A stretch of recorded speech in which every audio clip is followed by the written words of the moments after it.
here. All right.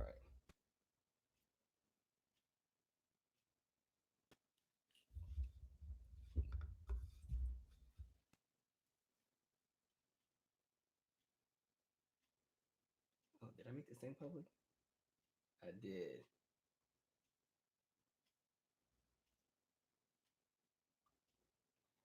All right, I see some folks. Make sure. Can you guys hear me? Am I loud enough? If not, I can turn my microphone up some. How's my sound? Can you hear me? How do I sound? I remember one time y'all was like, "I can hear you." Then I got cussed out when I read the comments the next day because nobody could hear anything. All right. All right. Nobody's following directions. That's okay. All right. Thank you, Kata. All right. Give me 1 second. I just got to grab one thing and then we can rock and roll. All right.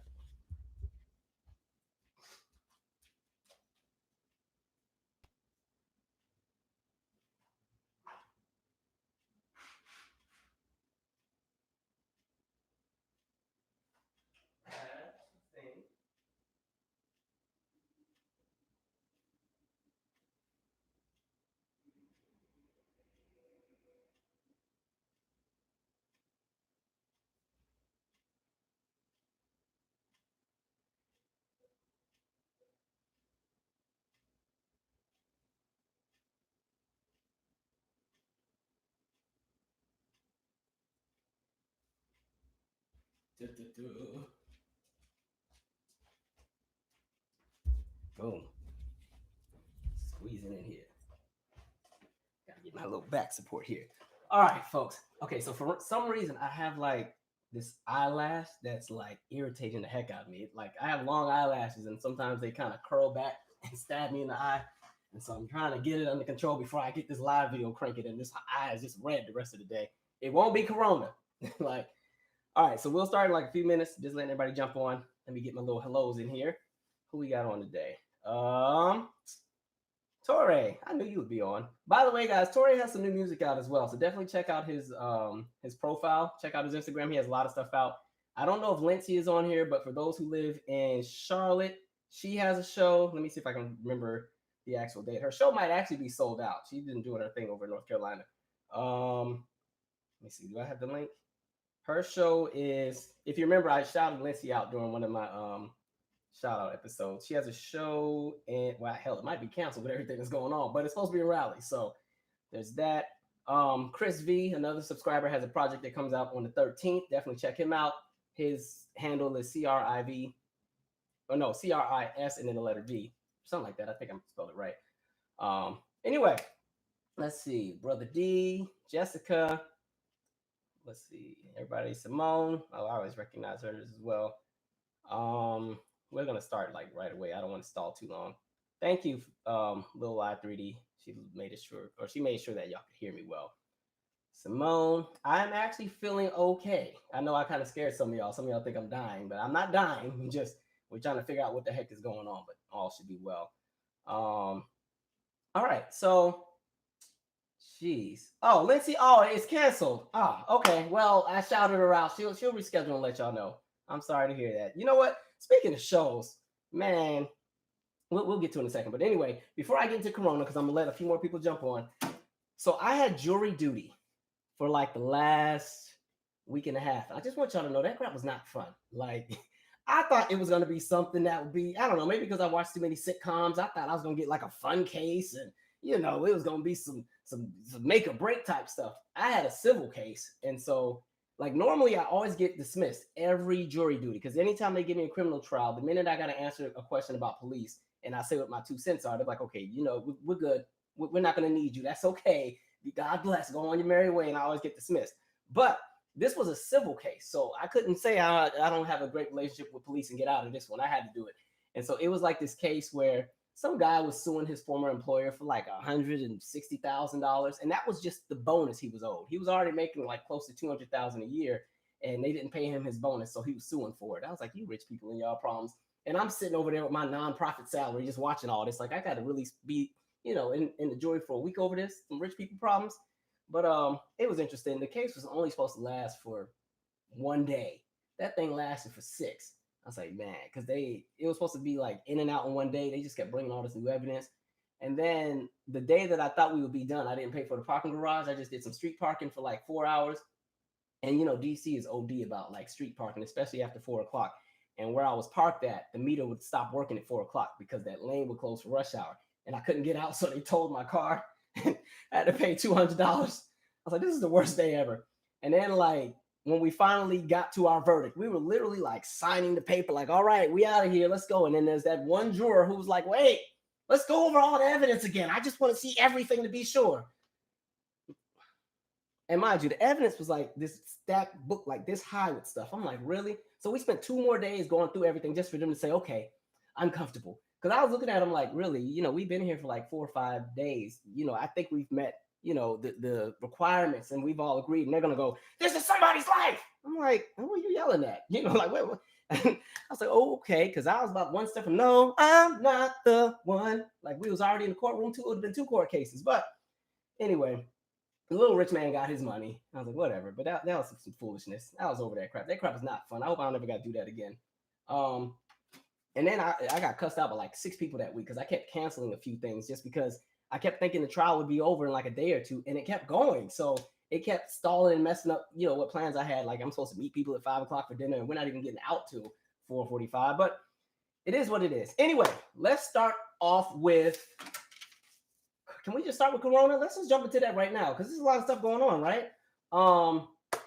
So where do we start? I don't know if any of you actually sat and watched the address from the president about it, but I don't know what they gave him to sedate him because that's the calmest I've ever seen him.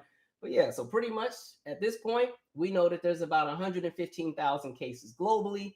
In the United States, there's a reported there's more than about 1,000 that's reported. We don't really know who else has it that hasn't been diagnosed, and it's definitely going to continue to grow, which is kind of scary. My center is going to be closed like next week and everything. We're going to try to ride out, Thursday and Friday, but if it gets to the point where it's too serious, we'll close on those days as well. Like me and my staff, we've been Lysol and wiping down everything up in there, all kind of bleach and Fabuloso and everything, lighting candles. Anything disinfectant, because kids just carry everything. I'm like, man, and then I feel bad because like the little kids I work with, they they get off the bus, they want to hug you and everything, and I'm like, oh, I don't even want to fist bump because that's too close to the palm of my hand. So what, let's do a wave. I'm so happy to see y'all. All right, y'all go on inside, do some homework. But we'll see how it goes. But anyway, going back to the thing. So some of the things we've learned so far, I was trying to write this down because there was so much that was happening. So all travel to Europe is currently postponed. Any Europeans coming over, it ain't happening, and we ain't going over there for at least 30 days. That also includes cargo. It's gonna be, the stock market's gonna be a mess tomorrow. Like, that's when I tell you I'm happy that most of my money is in like bonds, because that stock market, I'm scared for people tomorrow. And I think the scary part is the livelihood of some people's careers and stuff may be on the line depending on how long we're kind of in this quarantine type state, and the travel bans and everything. Like, to ban all travel back and forth from Europe, a lot of business folks are going to be struggling because that's where we do a lot of our business. But it is what it is. But I do think it does kind of also serve as a wake-up call for some folks, because I think sometimes in America, a lot of people feel invincible and feel like you're immune to everything because the way that we're just geographically located. When pandemics and stuff hit Europe and Asia, they don't usually make it to the United States because they got to cross, they got to go across 2 oceans. You got to go across the Atlantic or the Pacific, the Middle Passage, whatever it is you do. And so a lot of times it's harder for things to find their way over here. Not the case with this one.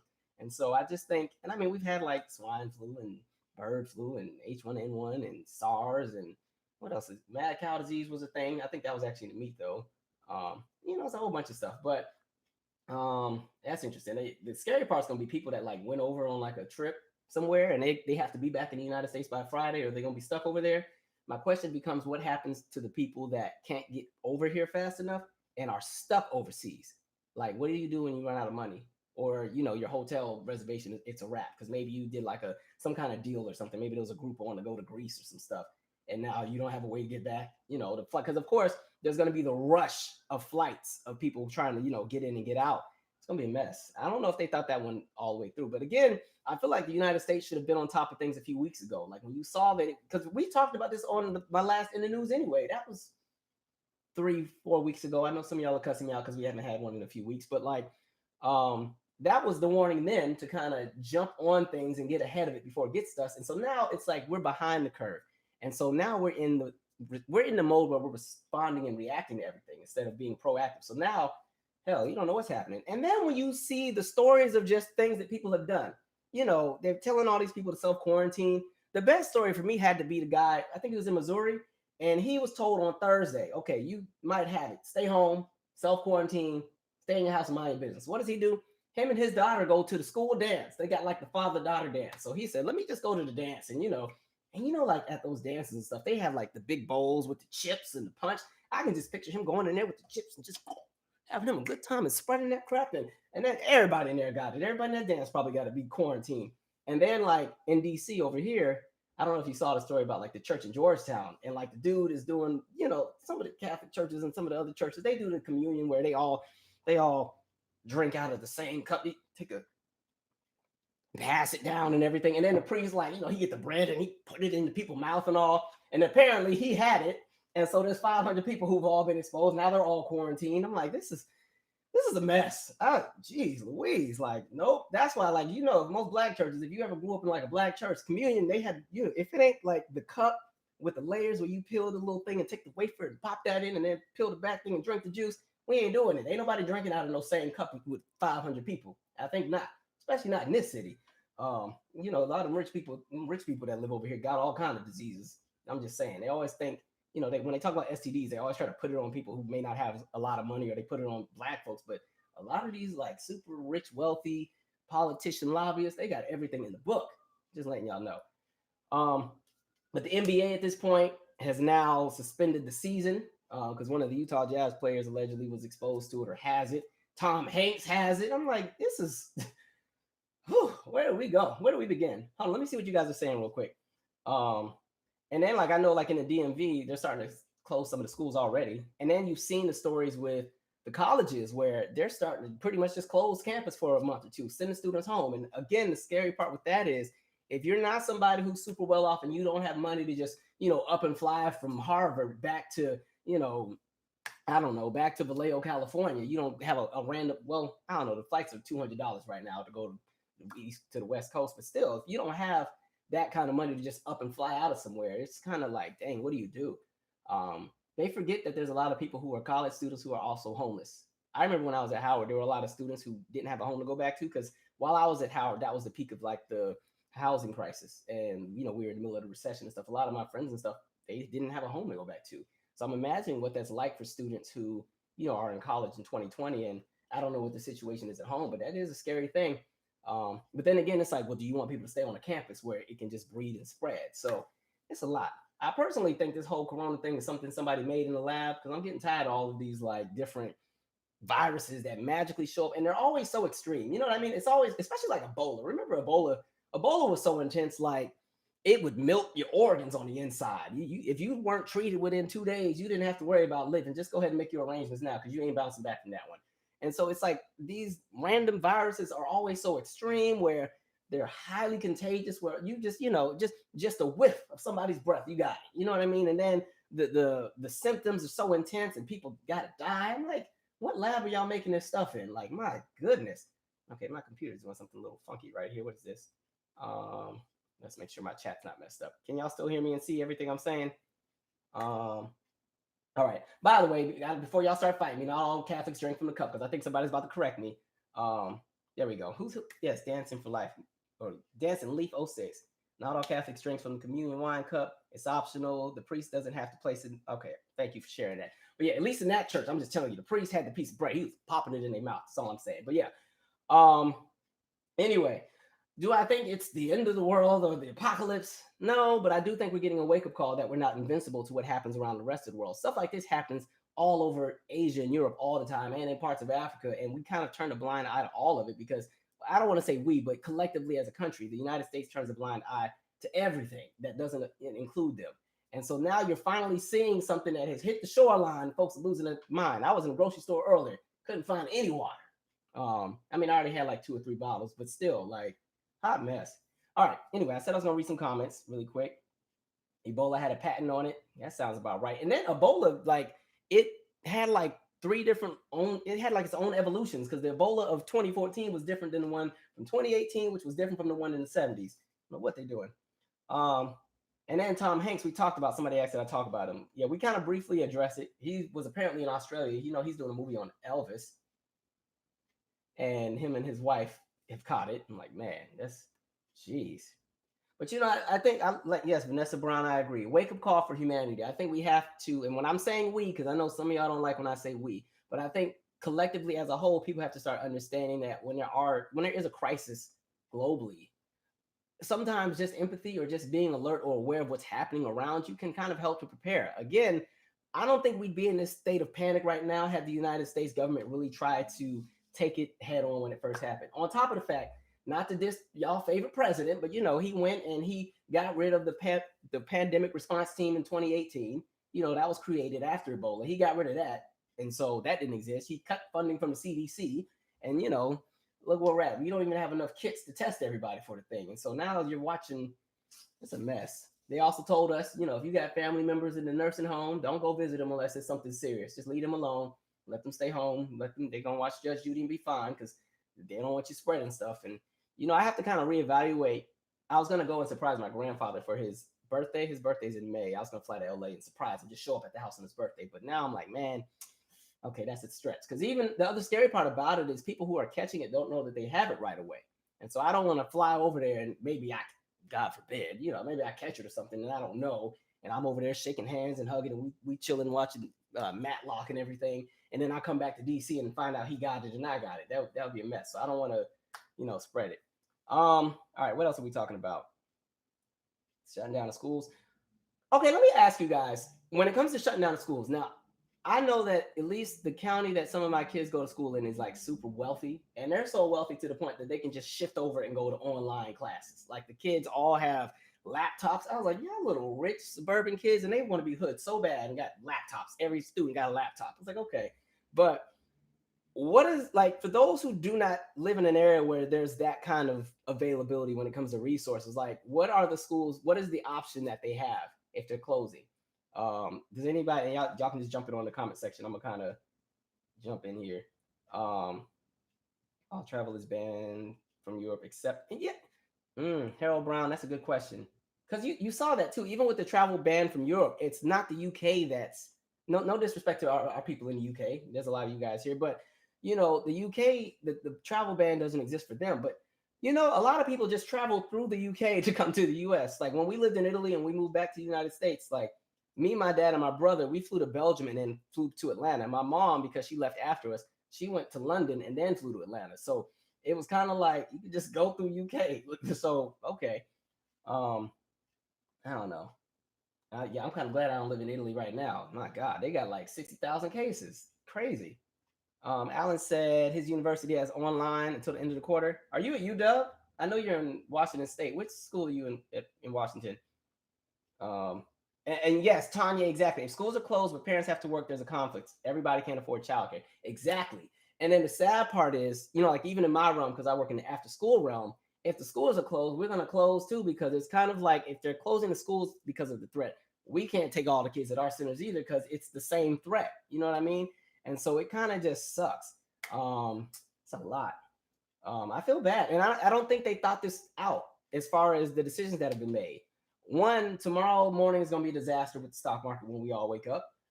Two, you're talking about no cargo coming in from Europe. You're talking about all kind of goods and stuff that are not going to be coming into the stores and stuff that's going to be on the shelves. That's going to affect everybody.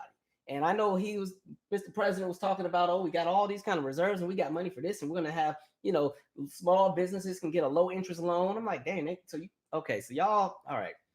I have no problem with them wanting to help the small businesses, but honestly, if you really want to help them, don't even make an interest loan. Just give them the loan and they pay it back. Don't put interest on it. You're profiting off of an epidemic that y'all didn't prepare for, and you're going to make the small businesses pay interest on a loan, you know, to stay afloat. That's some bull crap. And again, stock market is not a disaster for broke people to an extent, but a lot of these corporations, when the stock market crashes, the first thing they do is go and fire the people that are not up top. They always do that. They start laying off people. You saw what happened with the South by Southwest Festival. They canceled it and then they fired a third of the people, you know, laid them off. And, you know, all the rich people that work there still going to keep their jobs. It's a hot mess, man. All right. I'm supposed to keep reading these comments, but I'm so terrible because, all right, let's see. Y'all got a lot y'all saying today. I want to work from home. Hell, me too. I was, even though work from home means I ain't gonna be doing no work, I'm gonna be laid up, catching up on all the shows I haven't seen because I don't ever get to watch TV like I want to. Um, Penn State is closed. I saw Penn State is closed. I saw St. John was closed. It's a lot of schools. I think Howard just released a statement. I didn't read what they said. Yep, UW Bothell campus. I've never been to that campus, but I've been to the Tacoma and to the Seattle main campus. That was for Allen. Um, at this point, we don't owe China our debt anymore. Yeah, tell China we even. Like y'all done brought that crap, or y'all it doesn't spread over here. But you know what? China has their stuff together. Like it's going down in their country as far as the numbers of people who have it. Because again, the way that they responded, they built all of these makeshift hospitals, and they took warehouses and started making ICUs and everything. Meanwhile, over here, Mr. President told us don't trip. It's only 14 people, and it'll be gone by the end of the week. We're doing great bigly. It's the media. We're overreacting, doing too much. It's CNN. Da, da, da, da, da. Now look what happened. He canceled his 2 recent events. That Nevada event he was supposed to have ain't happening no more. Don't be shook now. Own it. And okay, y'all might think I'm crazy, but I personally think he might actually have it. Based on the stories about him, they had that event at National Harbor, and one of the people there had it, and he shook their hand and everything. I personally think he just might have it. That'd be a disaster and a half if he does, but we'll see how strong he is then, because he's the main one that was talking about. When there's a sniper shooters, he could take them. All right, take that corona and see how that works out for you. I'm over this crap though. It's a lot. This is a good time to buy stocks for those of y'all who haven't. Jesus, Italy is totally shut down. It's crazy. That's a lot. Trump is refusing to get tested. I'm reading your comments at the same time. My school only closed for 1 day, and a student actually tested positive for the virus. See, stuff like that is scary. And I think, if you're somebody who works in public spaces, you're really there's that threat of being exposed. And if you live in like a major metropolitan city, like man, especially like I look at a place like New York or DC or the Bay Area in California, or even like Metro Atlanta, all these places that have like subway systems and everything. And when you just think about all the things that people touch, like if you literally think about the moment you leave your house and go to work. If I look at my experience to get to my job, I got to go out of my door, which is fine. I can touch my door because I don't be having company like that. I don't like people in my house. After people are in my house for more than like 20 minutes, I start looking at them like, get out. So when I leave, I got to hit the elevator. Yuck. Then I got to hit another elevator button. Then when I come out the elevator, I got to open this little side door to get into the public garage. Then I get in my car and drive and blah, blah, blah, blah. Then when I get to my center, I got all of these the kids got their own computers. You got the main front door you got to get in. I got to go on my computer. I got to print out all the admin stuff. And there's just, you touch so many surfaces, like, man. And if you're somebody who commutes and doesn't drive and you take the subway, you're holding on to the guardrail. If there's no seats, you touch everything. And the fact that this stuff is really spreading because folks just don't be washing their hands. Like, what kind of trifling disease is this? This is showing people how nasty they are. Man, that NBA they're gonna go through some hurt canceling the rest of the season. They've already been through enough, but man, that's gonna be a disaster. What else did I write down? There's so much stuff on here. Let's see. I got a few things I wrote.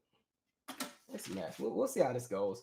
Everybody done bought up all the hand sanitizer and they leaving the soap on the aisles. Just, I don't know. I say everybody just stay home and mind your business for a few days. Just stay home, mind your business if you can. Some of us, unfortunately, the way that some of our careers are, it doesn't allow us to do that. And so I'm concerned for people who work in places like fast food restaurants where you're constantly interacting with different people. Like say you're a cashier and you work at Wendy's and you're constantly, you're grabbing the person's card and swiping it and everything. You got to pass them the soda drink and everything else like that. And you got to touch the fries and go do the fries. And then when your shift is over, the next person comes on and they do the fries too and everything like that. And then this person go and do the milkshake machine. It's just like when you start thinking about all the things you really touch, it's like, yo, this crap is crazy. Like, wow. What else are y'all saying here? Jasmine, you work at a clinic. She said, I work in a clinic. It's a nonprofit. Bless your heart. There's a space in heaven for you with that one. The patients are scared, and we just learned that some people in our district tested positive. The media isn't helping at all.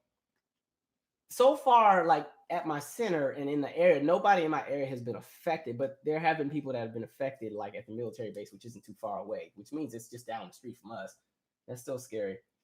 Exactly. Yes. Who said that? Torre. People over here gouging prices and like charging $40 for hand sanitizer.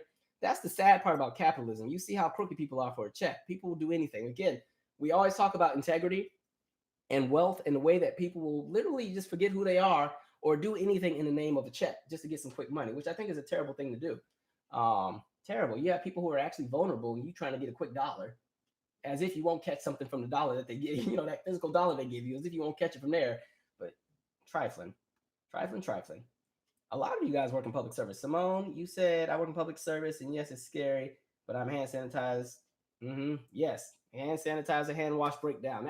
That's been me all week. Like I just had a whole little pocket pouch of hand sanitizer, and even with the kids, I was passing all them stuff. I was spraying down like I had the Lysol. I was spraying the pencil sharpener, everything, the keyboard. We couldn't even breathe in the center when we first got in there. There was so much spray up in there. I was like, that's okay. If you get in your lungs, it'll clean out the germs in your lungs. Just go stand outside for a few minutes and breathe. All right, Trinidad. Trinidad said, here in Trinidad, some groceries are only letting you buy 2 tins of Lysol per person. Like, this is crazy. Wow. Alkaline water. You know what? I drank that as well. I try to balance. Like I'll get like spring water and alkaline, and I'll kind of go back and forth. Because I was reading that it's not good to only drink alkaline water all the time. Because that's what I used to do for like a whole year, just only alkaline water. And I remember I went to visit my mom because she lives like outside of Atlanta, like in McDonough, Georgia. And there was no grocery store I could find that had actually no, she wasn't in McDonough. She was staying with her friend that stays in Stockbridge. And there was no alkaline water in none of them stores. I was like, man, y'all trying to kill me. Because for some reason the alkaline water helped my skin like really clear up. If you know, I'm a very connected dots type of face if my hormones are out of whack. So the alkaline water plus just the supplements and stuff I was taking helped my skin to like calm down. Let's see. Does anybody have a plan for kids going back to school? My kiddo spring break ends Monday, and I'm trying to decide what's appropriate to send them to school. That's scary. Like, man. And it goes to show you where we're exposed. Like, after this thing blows over, this should be a lesson learned for like our government, our federal government, to have these kind of plans in place over what to do when these kind of I cannot talk tonight. Over what to do when these kind of things happen. And it's showing us all of the loopholes and the voids that exist. And again, when you have, I know some of y'all are crazy about Cuckoo Man in the White House, but when you have a cabinet that is just incompetent and there's all of these positions that are not filled and there's all of these vacancies in very critical positions. And, at first when they were cutting all these positions and getting rid of people, like, oh, it doesn't matter. It will never happen to us. Now it's here and boom. Now it's like, okay, well, there's nobody in position. I know you guys saw the press conference with Ben Carson, who couldn't even explain what the rollout plan was because he didn't know what it was and was on there cussing everybody out. It was the media. Like, okay, y'all can blame the media for everything. They're only reporting the information that they're getting. And half the stuff that comes to the media comes from people that are on the inside anyway. So you can blame the media all you want, but the virus isn't going anywhere. The media is not spreading the virus. I think the media is trash with a lot of things, but at this point, the virus is here. So let the media hoopla go on pause, and now we need to address it. Let's see. Y'all are lit in this comment section today, huh? Stocks have crashed. I know them Asian stocks are gonna be a mess. How's it gonna affect the election? Ooh, that's a good. We'll pause that question because we're about to talk about this election in a minute too. This thing's a mess. Tom Hanks. There are cases in New Rochelle where the National Guard has to regulate where people go. One Chinese doctor said drink hot water with ginger. Yes, y'all, don't be telling the secrets. Black folks, we've been ginger aleing everything to death. Somebody had a joke on Twitter talking about once they put it in our ginger ale, black folks gonna catch it too, because ain't too many black folks got it right now. Man, let's see. All right, let's pause on Corona because I don't want to be in all freak, scared, pause and shake everybody up mode. Because if you don't notice, like I'm somebody who's like this even in times of chaos. There's no reason to be overly anxious and paranoid when stuff has already hit the fan, because then your logic goes out the window and then you can't do anything, solution driven. So let me read a few things and then we'll see. I know some hairstylists who have cut down their appointments. Yeah, that's about right. I'm supposed to be filming something tomorrow, but that's postponed. Let's see. It's a lot going on. Anyway, I do appreciate those of you who did watch my last video. I just had this random idea because what I've been trying to do with this channel is just kind of like enhance it a bit more, do some new stuff. So I said, let's do a few things that are a bit more musical because I really like always talking about music. So I'm glad you guys enjoyed the TLC thing. I didn't realize it was gonna take that long to put out. When I made it, I was like, oh, this would take like 2 days to do. And so when I started doing my research and trying to gather all the data, I was like, oh shoot, crap. Okay, this is gonna take more than 2-3 days. That crap took like 5 days to do. I was like, man, that was some work. But I appreciate y'all with that. I haven't figured out who the next act will be. I'll probably put a poll on. Let's shift gears for 1 second. Can we talk about Harvey Weinstein for like 2 minutes? Just two, because I don't have that much to say about him.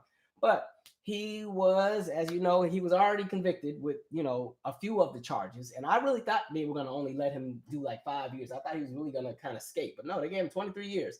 And so his lawyer and his team was saying, even before the sentencing, they were like, oh, well, if he's in there for more than 5 years, he's going to die. I'm like, okay, I don't know what you want me to do with that. Like, there's a whole bunch of people in jail for 20 to life. Y'all not considering letting them out because 5 years might kill them. And really 23 wasn't enough, if you want to be honest.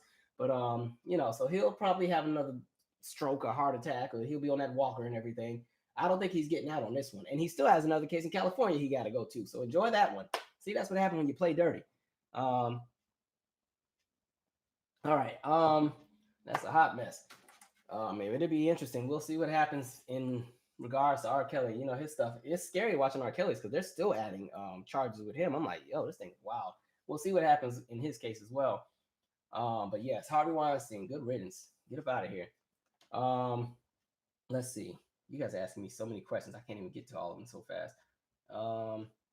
Yes, who is the demographic that's highly affected by it? If you're talking about Corona right now, it's white people right now. Because even in the Asian community, South Korea has a huge issue with it, but like it's white people at the moment collectively. They're really catching it.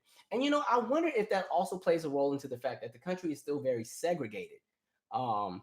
Because like when you're talking about the pockets of people who have been getting it in the United States, like again, a lot of it is like a lot of white Americans. And I'm wondering if that has to do with the fact that again, the country is very segregated where collectively we as a country don't do a lot of things together. Like once we go from work, wherever we go back to our neighborhoods, we go to our homes, we mind our business. And so I wonder if that's playing a role as to why some communities have not really been hit by it. I ain't trying to encourage people to go in other folks' neighborhoods and spread it, but I'm just saying it's interesting.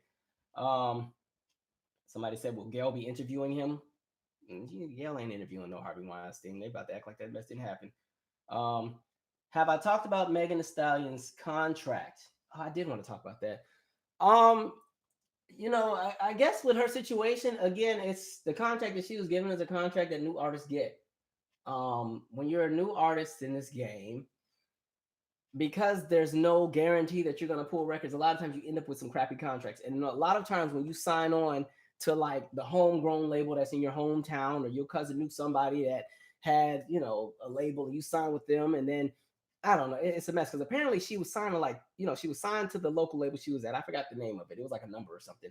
And then she was signed to a bigger label, and then she also signed with Rock Nation, but Rock Nation was just apparently representing her. She should definitely go and renegotiate the contract if she can figure out what's going on with that. But what I did get a chance to kind of read, there's fault on both sides. But again, that contract at least the pieces that I saw, it's reflective of what a lot of artists get. And that's why you're seeing a lot of artists who come out and they're taking forever to drop albums because they're doing like the mixtapes and everything else, because as long as it doesn't count as an actual album, you're not really tied into that contract yet, all kind of stuff. It's one of the reasons I have yet to really go and try to make an effort to go get any kind of deal. I don't want to be a performer, but I would like to have a production deal and make music for other people. But I've been very like strategic about what I'll entertain, because a lot of the people try to screw you over all the time. It's ridiculous. And again, some people say, go to an independent label. I do think that's a great option as well. The only downside with independent is that you really have to pay for everything and fund everything. Like it's a burden. Like even just, I don't consider myself to be in the same lane with any of these people. I just make music because I like it, and I put it on YouTube and here y'all go enjoy. But like even just the last two projects, like this last project, even though it didn't cost me anything to make the project, like the promotion, and I've been trying to do a few other little projects in coordination with it. That crap is so expensive. You got to pay for studio space as far as like rehearsing, and you got to pay for dancers, and you got to pay for cinematographers, and you got to pay for editors. I'm like, God, this crap is expensive. I was about one step from selling drugs to pay for a music video. I swear. I'm just kidding.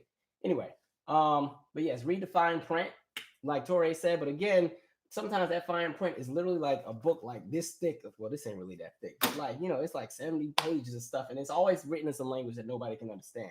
which is a freaking mess. Where are we at here? Um, Jeez. Okay, hold on. Currently, he was admitted to Bellevue Hospital for chest pains. Emotional 2000. Are you talking about Harvey Weinstein? I haven't had a chance to roll back up and see what that was talking about. Um, let's see. Jessica's saying, what is the next music genre trend for Billboard Hot 100 and for 2020 next year? Your thoughts on it? I don't even know.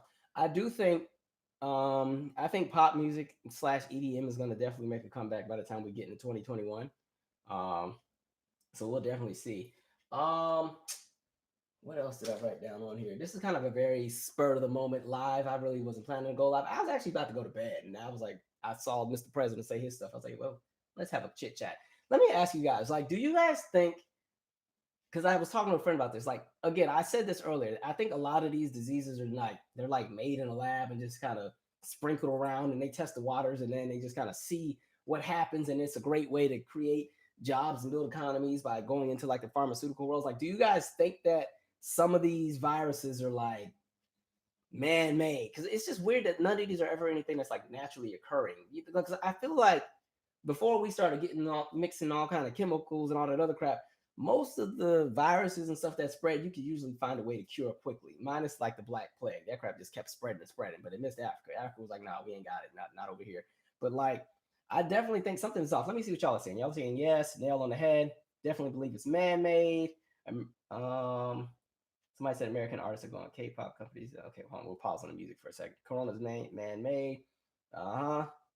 I just think I just really think it's man-made because again, when you talk about the extremities of the symptoms and what happens, I'm like, where does that happen? Like, where do you just randomly pick up something like that? Like you just walking around on the sidewalk and you touch a tree, and somehow that tree got corona, and now you know you got a shortness of breath, you can't breathe, you're dizzy, you're passing out. Like, what kind of nonsense? Mm, mm. All right. Somebody said, didn't the virus come from animals in Asia? I don't know if that was necessarily true. It tends to be that whenever there's something that happens, they tend to blame Asia in their relationship with animals all the time. And they did that with the people in Africa as well with Ebola. Like they were trying to say everybody in Liberia was eating bush meat, and that's where they got it from. And I'm like, that mess was definitely created in a lab. I'm sorry, eating, and technically bush meat would just be any kind of animal that's not domesticated. So like going and eating some wild deer, I'm sorry, there's not gonna be Ebola in the deer. I'm sorry, I don't believe any of that. Like they be making up some stuff. Anyway, so no, that I don't believe that piece is true about the animals thing. I did reference it in the last video because that's what was being reported, but I don't know if I don't really consider that to be true. I just think within our media and how we see things, we kind of within America, they kind of put every other country in this weird other box, like they're a part of the other group of humans. And so, you put them in that other box and they're weird and they do weird things like eat bats and blah, blah, blah, blah, blah. And then they spread that around. And then all of us are going around talking about how everybody over in China, we eat a squirrel off the tree and not even season it. And then that's how they got it. Like they always kind of spread that stuff around. Let's see. Somebody said capitalism creates the diseases, then turns around and sells you a cure. That ain't too hard to believe. Listen, folks, ain't lying. All right, let's shift gears again. This election. God, do we have to talk about it? The election has been very, very interesting. The part that has me annoyed is like, we really have 4 years since 2016, and I'm like, this is the best we can come up with. I'm not sold on any of the candidates. I'm not sold on Bernie. I'm certainly not sold on Joe. I mean, I'll take either or in comparison to Crazy Man that's in office right now, mainly because I'm thinking about the judicial seat appointments and everything like that. Like, listen, Ruth Bader Ginsburg, she ain't gonna be there that much longer. Time is not on her side.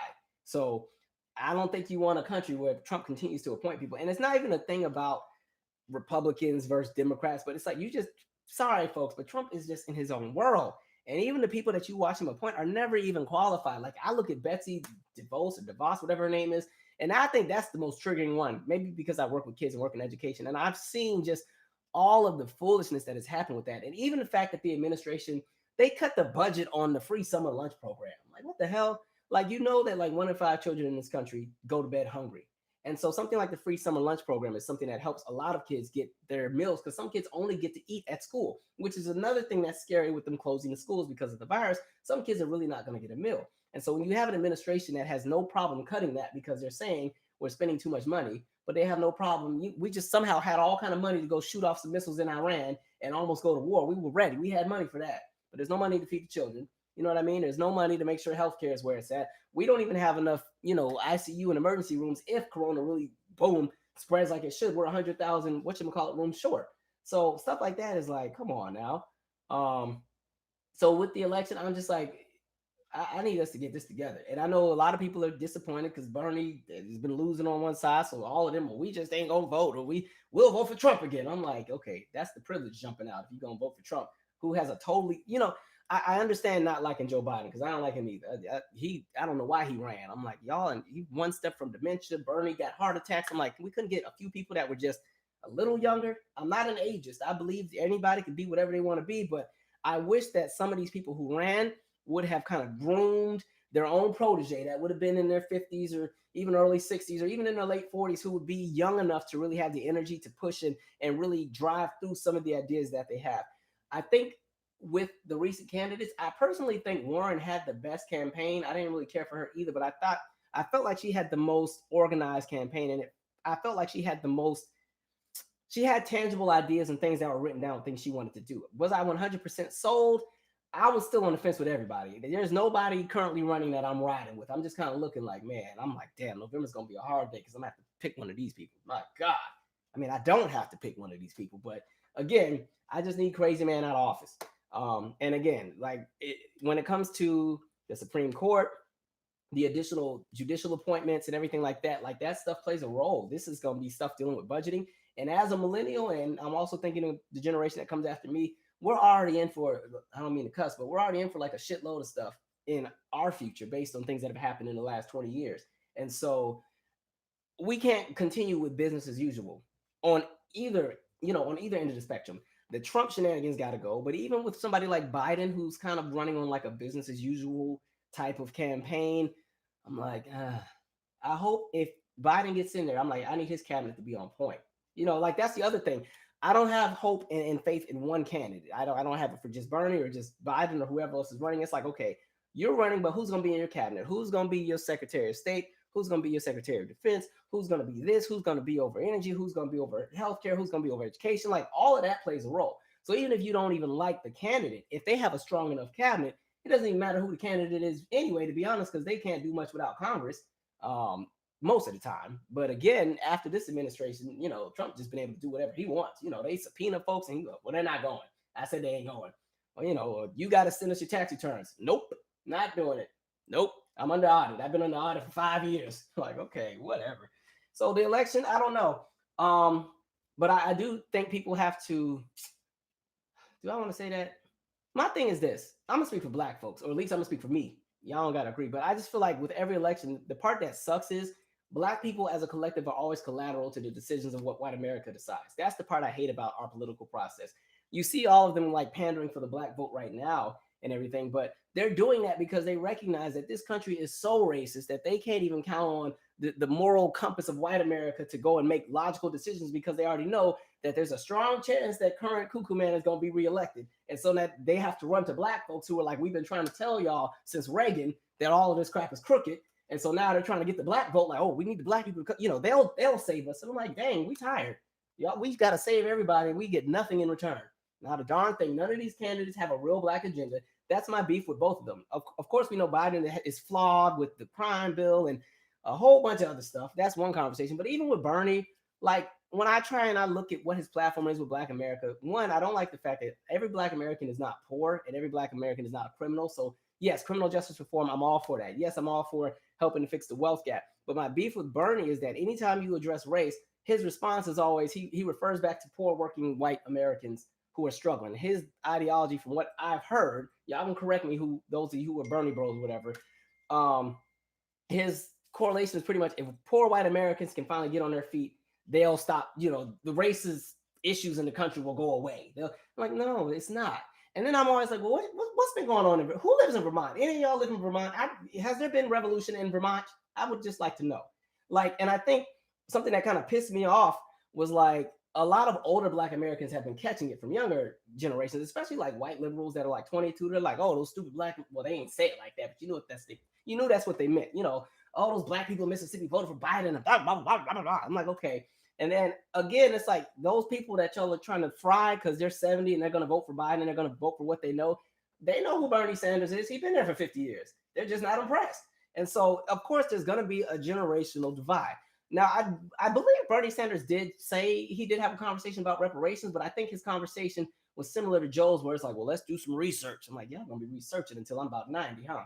Okay, all this research. I mean, you can go to YouTube and get all the research from every YouTuber that's exposed pretty much the financial history of this country and where all the wealth comes from. How much research y'all need? Y'all can hire me. I'll go over there and do the research and tell you how much you owe us. Like, but like, as far as Bernie and Biden, I'm not moved by either of them at all. Like, I mean, when it comes down to November, if I have to go and make that decision, we'll see what happens. I just know I'm not voting for Trump. No ifs, ands, or buts. But again, to me, they're all, it's the whole political game. This country sucks politically. It just does. And it's all in the name of white supremacy. You can get as mad as you want. The country is still going to always be America. Racism ain't going nowhere based on how things are set up. Even if you have this person who gets in office who's talking about revolution and this, that, and the third, you still got a racist Congress you got to get through. You got local affiliates and local, like, it's a hot mess. So again, like with black folks, and when we go and vote, again, they'll pander for us. And, you know, you've seen them. They're all in dabbing and doing all kind of TikTok challenges. And they're going to go to the black church and stump a hole in the floor. And do you want a revolution? Whoop, whoop. And then as soon as the election's over, we don't see them no more. So I'm not sold on any politician.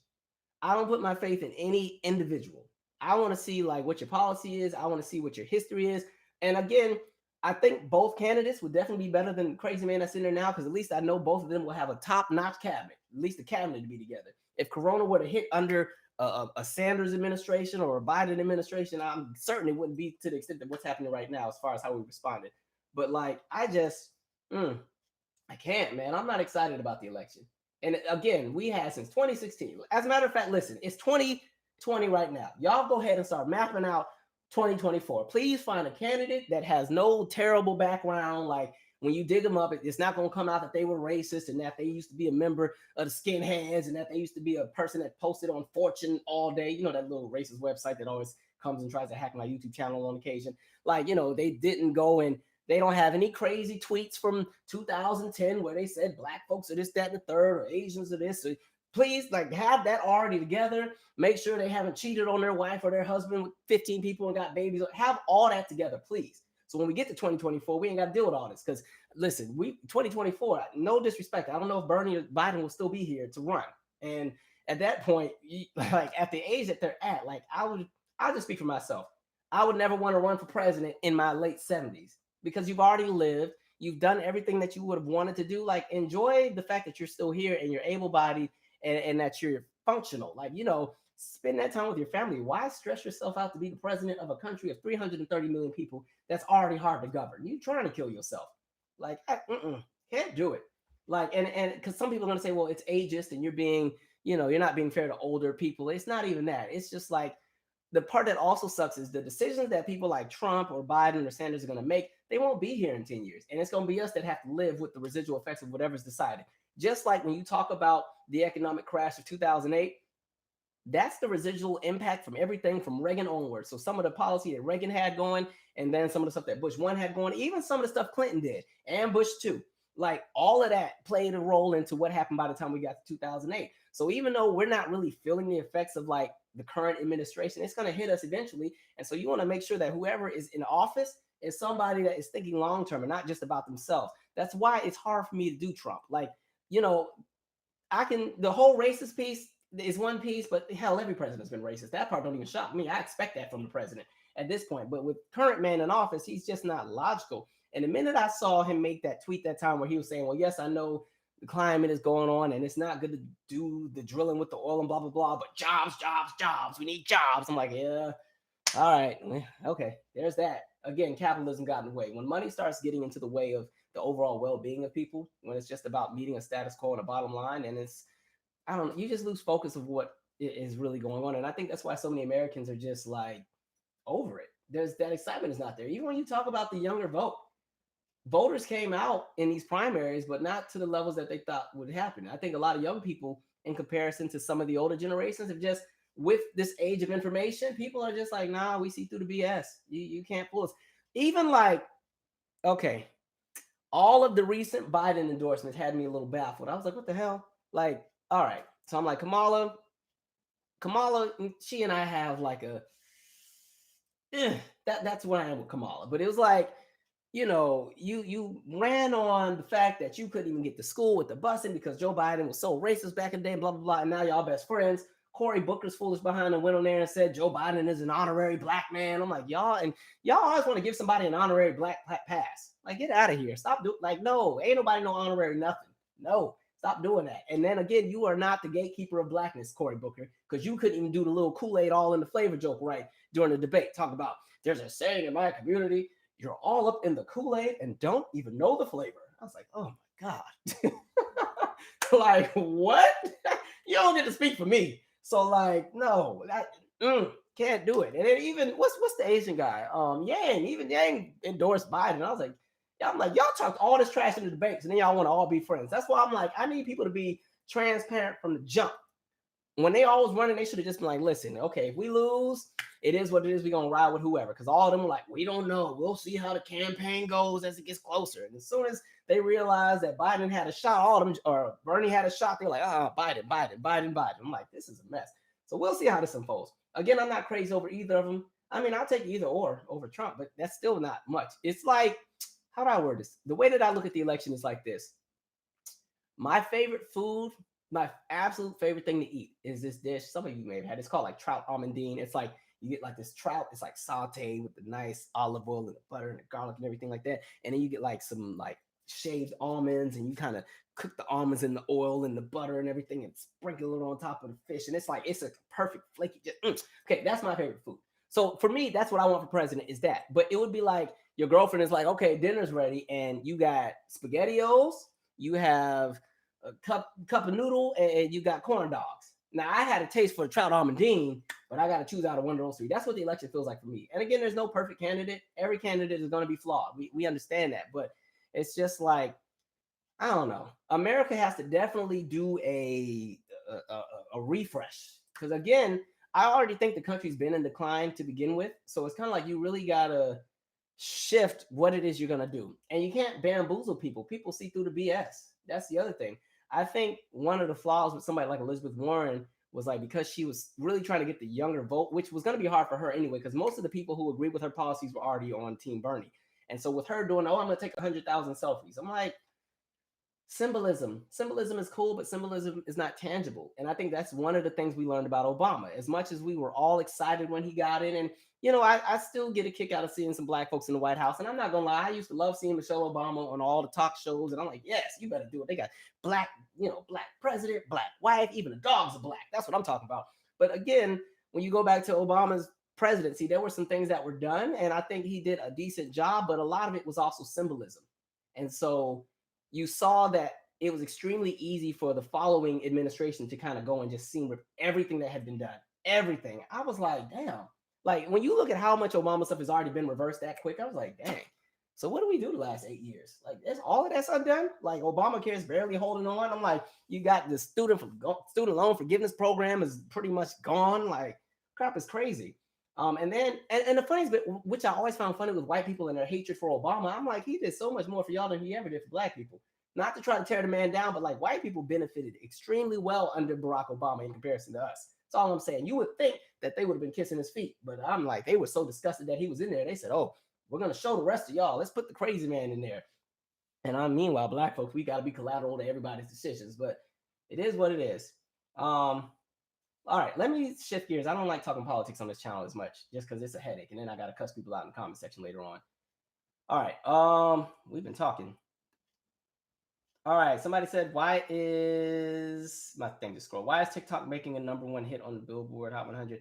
Jessica, you've been on here all the time talking music, huh? TikTok is working with the younger generations. Like, a lot of songs are becoming, I think that's kind of a cool thing for people who are really trying to get on. Like, if you can get one of your songs to catch on TikTok, and the younger generations get it, especially like the groups that I work with, like when them 13 and 14-year-olds I work with, when they get a hold of a song, they just take it and run with it, and that stuff just blows up. So, again, because the industry is constantly evolving, people don't buy albums anymore. People aren't even downloading albums on iTunes. and you know, they're streaming, something like a TikTok is a great way for a song to spread because everybody has a TikTok account, and you know, the song goes viral and everybody's trying to do the dance, and then boom, you have a hit, which is kind of cool. But I mean, it's not really my thing. It's more so for the kids. But again, everything works in circles. All right. Somebody said visual politics don't matter to me anymore. Where's the tangibles that I did appreciate about it? But okay, exactly, the tangibles. Where are the tangibles? Give me something that helps here. Like, come on. Somebody said there's so much corruption with this election. I agree. I totally agree. And you know what's going to be funny? Wait till November when you're going to see all of these people who find out that they're not eligible to vote when they go to vote. And when you see that in a lot of densely populated areas, there's not going to be enough polling stations because they've been doing that at least since the 2004 election. Because I remember Ohio, and there were all of those districts where they literally had 2 polling stations for 60,000 people to somehow all wait in line. Like, that was a mess. Man, what time is it? How long have we been on here? Oh, 55 minutes, not too bad.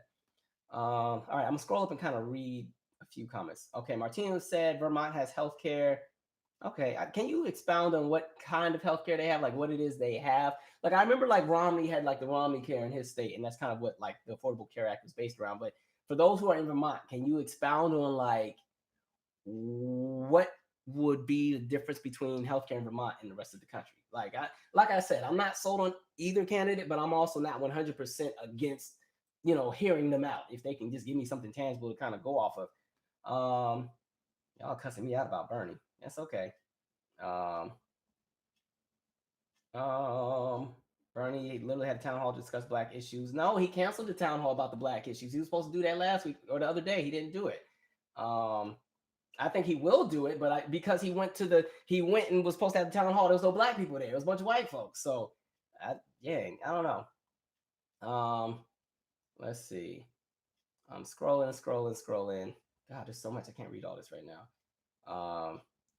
The debates doesn't tell their true intentions. That's true. The debates really are a dog and pony show. It's just promising a bunch of stuff, and then half of it don't even happen. So, it is what it is. Somebody said we have education now. Simone, can you expound on that? Is that for Vermont, or is that just in general with the current administration? All right, let me go back to the bottom. Let me go to the live. Okay, he had a live town hall in Michigan. Yes, that town hall he had, but the portion where he was supposed to do the thing about the black agenda, he didn't do, unless there was another one that I didn't hear about. But I read about the one he was supposed to do being postponed or canceled. Do I speak Italian? I lived in Italy for 3 years, but I was 8 when I moved there and 11 when I came back, and I forgot everything. And I didn't speak it that well anyway.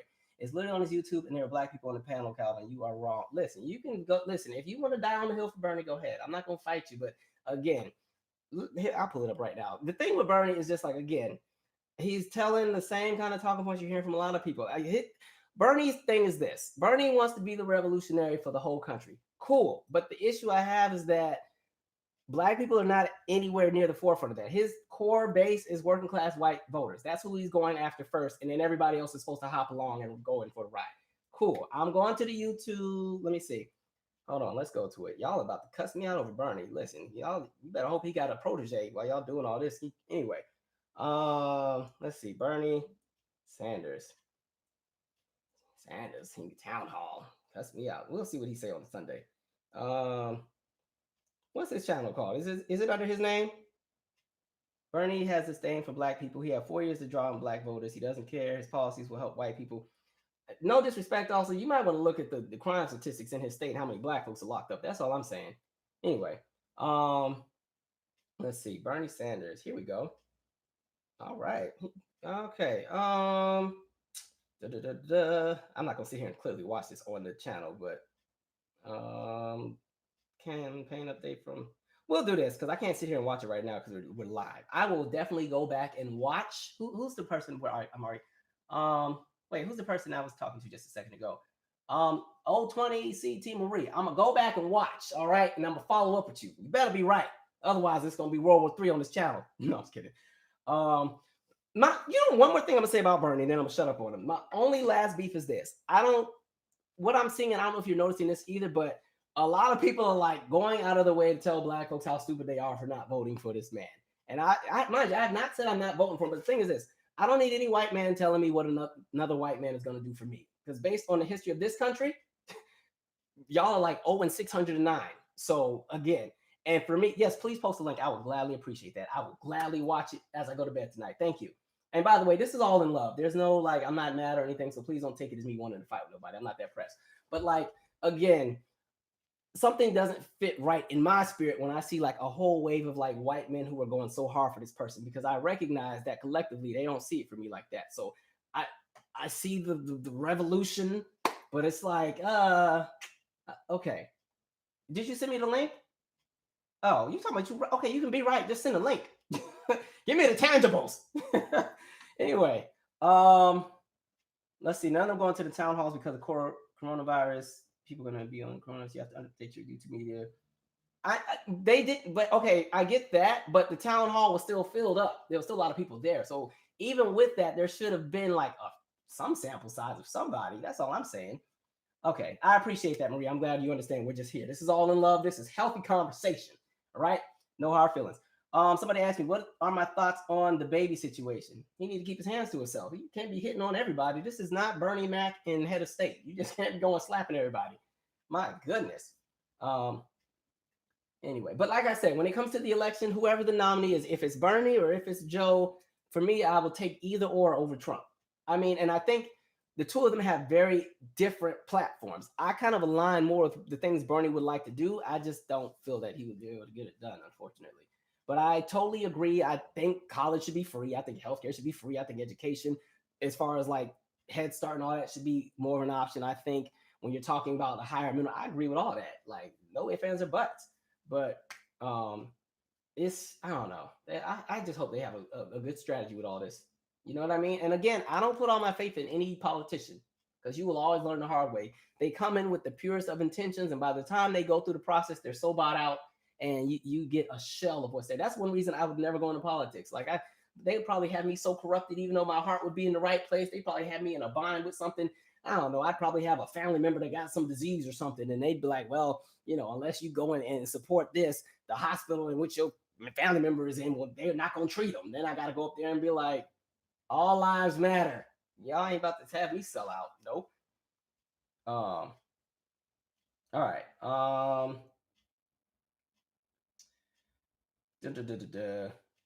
you know what? Oh, no, I'm not gonna talk about it. I'm gonna shut up because I said I wasn't gonna say nothing else about the man. But I will say I did see an I'm still gonna talk about it. I saw an interesting tweet by somebody who is a supporter of a certain candidate, and they were like, yeah, I support reparations for Black folks. I think the tune of 125,000 should be enough. I'm like, oh Lord. This is when it goes back to, okay, go through the research, because that ain't enough at all. Yvette Lee, we love you, and everybody has their own opinion on what they or on how they want to do things. Exactly, that's fine. Do what you do. Yeah, listen, do what makes you happy. And again, when it comes to politics, when it comes to vote, you at the end of the day, you have to vote on what makes sense for you and the well-being of the country as a whole. I think some people only think of themselves and leave everything else out. I think in order for the country, like I've just noticed that when the country is doing well, marginalized groups of people are not doing as bad as when the country is doing terrible. Those who are marginalized groups of people just end up worse. Absolutely terrible. Did you hear about or watch the Corey Feldman documentary? I saw that the link didn't work. I was trying to watch it. I mean, I wasn't paying $20. I was just going to kind of read the timeline on Twitter and see what the updates were. And 30 minutes in, the thing still wasn't working. I was like, oh, forget that. I'm going to sleep. Let's see. Boom, boom, boom. All right. What else are we talking about, folks? Oh, yeah. Let's talk about Nashville. Is anybody in Nashville or in that area in Tennessee? You know, they were hit by actually a few tornadoes. One was like an EF4, which is like, it goes up to EF5, but like EF4 is like, that's some serious damage. But I have seen some really cool, like the communities, like really stepping up and getting together and like going and like thinking outside of themselves and helping like everybody, which is really a cool thing to see. Sometimes when you see tragedies and stuff, you know, it's kind of every man for himself and people kind of get left in the dust. But what you've seen in Nashville, you've seen a lot of like people just really making sure their neighbors are good, which I think is dope. And then as far as the shooting rally, I haven't read all the details because last night I went to bed with my chest hurting because what I read on Twitter was like it was a 16-year-old kid that was shot and killed over a slice of pizza. And then when I woke up today, it was like, well, no, it was a 26-year-old man. I didn't follow up with the details if he was killed or not. and everything else, so on and so forth. But I'll follow up on it. Somebody said Tennessee State was damaged. You know what's crazy? I actually was gonna apply to Tennessee State for undergrad. I only ended up applying to Morehouse and Howard, but I was gonna do TSU. I was gonna do Knoxville. I was gonna do Bethune-Cookman, Florida A&M. I had almost thought about Hampton, but I changed my mind and I was going to do Clark Atlanta. But then when I realized you had to pay like $50 for each one, I was like, okay, let me level this down to 2. So I just did Howard and Morehouse. All right. She said, no, let's see. Dang. I live in Raleigh. He's alive in the hospital. Okay. Again, Tanya is saying, okay, so the guy is alive, but the story's changed. It's hard getting like facts out of the police and just media when stuff happens because like, man, you know what I mean? Like it's everybody be lying and corrupting. You don't know what's happening. That's why like Twitter will expose everything. I always wonder like where we'd be right now if like something like Twitter didn't exist. Like most of us would have never heard of Trayvon Martin. Zimmerman, I guess he's still free anyway, but Zimmerman would have been chilling. The killer Jordan Davis would probably still be free. Hot mess. They would have never tried the officers that killed Mike Brown. Like, all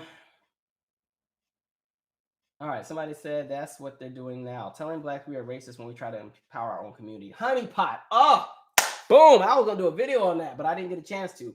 You saw the funniest bit with that. So if you didn't know, Honeypot is like this black-owned like cosmetic type company, and it had this commercial that aired. And somebody said, "What city am I in? What city are you in?" I'm in DC, but black-owned cosmetic company. They had this commercial that aired on Target, and in the commercial, it says this bit about my job. Thank you, Arthur. My job, is to empower black business owners to go and follow their dreams and so on and so forth. And out of nowhere, you see a lot of people just get totally like just butthurt because a black woman said she wants to empower other black business owners to have an opportunity. And so white folks got so mad. And again, I'm only speaking of those who responded. This is not every white person collectively, so don't come in here and fight me. But a lot of white Americans were so irate. They went on all of the review sites and gave this product a bunch of bad reviews and how it didn't work. And they were trying to say the lady was racist because what about white business owners? And what about this? And I want to be like, how many black-owned products are in a store like Target to begin with? You can probably put them all on one shelf and then push it to the corner because it's that little. Like, are you serious? And then the more racist part, it's like you're going to call the company racist, but you'll go and you will purposely try to demean and tear down their reputation by giving a bunch of bad reviews so you can affect the commerce that comes into their company. Technically, that would be racist. Boom. You're trying to take money out of the pockets of a black business because you didn't like what they said because you weren't centered on it. And I think that's one of the other things. When you're talking about the experience in America, other groups of people, whether it's black folks, those in the Latino community, those who are Asian, and this is not about to be a people of color conversation, so don't go there. But every other marginalized group of people, when they see another marginalized group have anything, it's never a war, it's never a fight, because we recognize, okay, they're trying to get theirs just like we're trying to get ours. Like when I used to live in Washington State, like if you go to Tacoma, there's this place called like South Tacoma Way.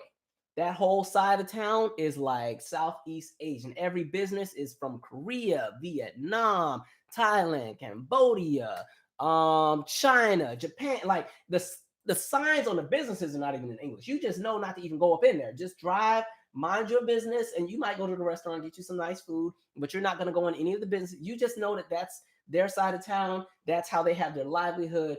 Cool. Like if I'm black and I'm black.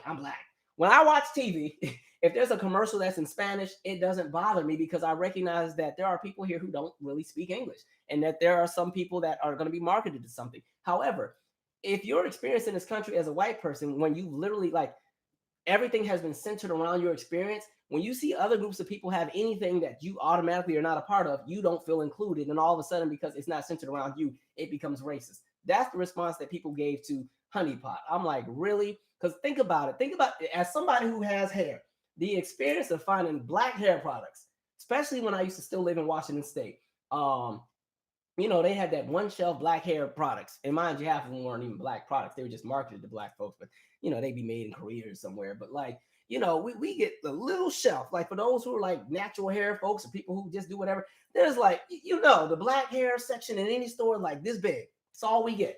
The rest of the store is everything else. Like when you talk about black products in any store, like think about when you go to a Walmart, which is a store that I hate and I try my best to never shop there. Target, Costco, Sam's Club. If you go aisle by aisle, how many of those products are owned by a company that is like black owned? Barely anything. Like we barely own anything in the store. So like, how are you gonna get mad at the one product that gets some national exposure? Like next to Shea Moisture, those are like the two products that get a little bit of exposure in major stores. And you're gonna be that pissed because this black woman wants to empower her community. Y'all will be the main ones to say pull yourself up by the bootstrap. So when somebody starts a business and not only wants to have a business, but also wants to help other people climb too, you want to get mad. Again, when you center yourself in everything and make yourself the center of everything, that's when you get disappointed because you can't see the world outside of the lens that you live through because everything revolves around you. That's how society's always been. That's a bull crap. And yeah, Shea Moisture, we know they kind of lost some of it. I don't even think they have majority ownership as far as like it being black owned anymore, but whatever. I'll tell you though, it's a good product. It'd be working. I ain't gonna lie. Man, hot mess. All right. Somebody said, and it was a feminine wash. It wasn't even that deep. Thank you. Y'all acting like we said you, and then you can still buy the product. That was the other part. They were so hung up on the fact that the owners was just saying we want to empower black business owners that they felt, well, if they're doing that, we don't even want to use the product. I can see if the product was like, white people don't touch it. It's not for you, and it's going to be in your store, and you just need to walk past. As a matter of fact, don't even look at it. Then I can see you kind of feeling some kind of way. They just said they want to empower folks. Like, what the heck? We can't even be empowered. Y'all just want us to stay under the bottom. My God. Jeez. Anyway, where are we at? Somebody said they must use Summer's Eve. Again, like going back, I just think about like that hair journey. Like as a white person in America, say you use some crap like Head and Shoulders. You can go to any store in the country. You can be in Cheyenne, Wyoming. You can go to Montpelier, Vermont. You can go to Utica, Mississippi. You can go to Dallas, Texas. You can go to Lakewood, Colorado. You could go to Eugene, Oregon. And you're going to always find Head and Shoulders anywhere. If I take my same, I don't know what's a good product. Well, dang. Shoot, what's a good one? There's one called, well, I'll stick with Shea Moisture for the moment. There's another one I want to use because Shea Moisture ain't really popping like that sometimes. But I'll stick with Shea Moisture. If I tend to use like their what's it, the daily hydration thing. Like if I go to all of those cities I just named, most likely I'm not gonna be able to find the product I use. That's my experience.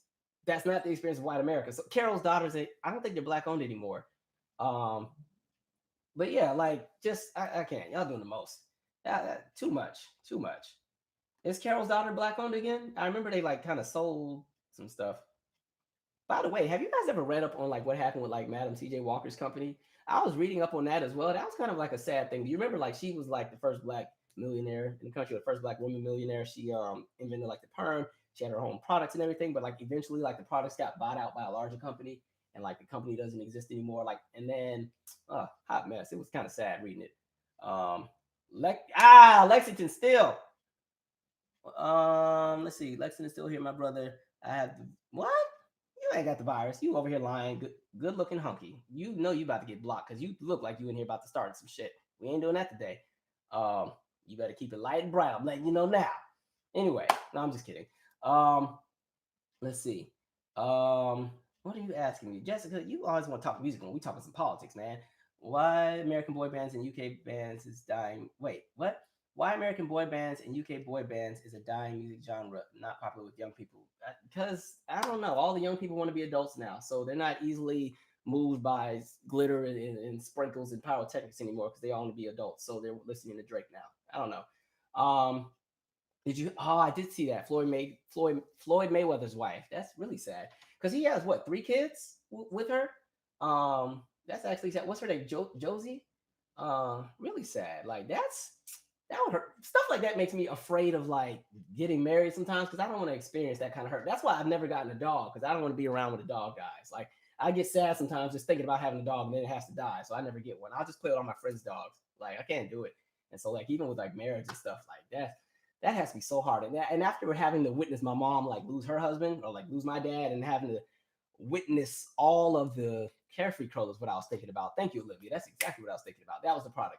But having to witness like people go through the grief of losing like somebody you've been married to for 30 years. And man, like when you grow up and you're in like a really good relationship and you and your husband or your wife, you just have this whole journey together. Like y'all struggle together. Y'all were broke together. You came up together. You finally come to some money together. You know, you done been through all kind of different events and maybe tragedies and a natural disaster here or there and everything. And then boom, they're gone. That crap, that's a hurt. Oh, that's a hurt right there. Um, man. So that's I don't think he's married. I just think it's the mother of the children. I don't think Mayweather's married to her, but yeah, that's a heart. That's a hurt. Stuff like that kind of makes me nervous. Like even with my son, I get sad when my kids graduate and move on to be adults. I'm like, oh, I mean, they always come back and visit, but you kind of get a little sad. I'm like, oh, they're leaving. What's up, Chris? I shouted you out earlier at the beginning of this video, talking about your project. Like I said, Chris V has a project coming out on the 13th. Definitely check him out. I haven't had a chance to listen to everything yet, but we'll talk about it in a later video. Look at it. Oh, so Hot Cocoa Bang Bang says, I've been with my husband since I was 16 and can't think about losing him. Okay, I don't want to be rude, but I was gonna ask how old are you? Like, because again, like think about that. Like, if you've been with somebody since you were 16, like you grew up, you came into adulthood with that person. You know what I mean? And like you matured together. And I think even for people, I was never one. I knew I would never marry young. I already knew that was going to happen. But for the people who do marry young, I really do think 36. Thanks for sharing. I really do think that when you get into that good pocket of the relationship because you both learn who you are, like I think sometimes if you could make it, you have an even stronger bond sometimes than people who may have waited until they're a little bit older, because it's like you really struggle together. Like one of my coworkers has like the best love story. Like they just, I think they met at like 19 or 20. And I mean, they went through so much stuff, not with each other, but just like personally, like with their families and stuff. But they were both going through it at the same time. And they were both trying to climb up in their careers. And then we fast forward, like, I want to say 12 years later, maybe. And, you know, they're just in this great spot. I'm like, that's how, you know, that's the kind of relationship I would like to have. They get on my nerves though, because they're so lovey dovey, but it's good. I love black love. All right. Let's see. Where are we at? What are we talking about, folks? Daily bread. What kind of music? Oh, they were talking about like the boy bands and stuff. I do think everything works full circle in music though. Like you will see a reemergence of boy bands eventually. You'll see a lot of stuff kind of reemerge. I think even with R&B, I think you will start seeing more R&B groups emerge, especially like the male singing groups. I'm anxious to see what was going to happen with Diddy doing the whole making the band bit. If they make it, I know they canceled the final day of auditions because of coronavirus. So we'll see what happens. But you know, it is what it is. Blow me up today. Oh, Alan, thank you for the shout out. Twitter. All right. How about the missiles in Iraq? Did they shoot some more? Is that the one that killed like a few troops recently? I think there were like 2 or 3 troops that were killed this week. I don't know if that's the same one, same story.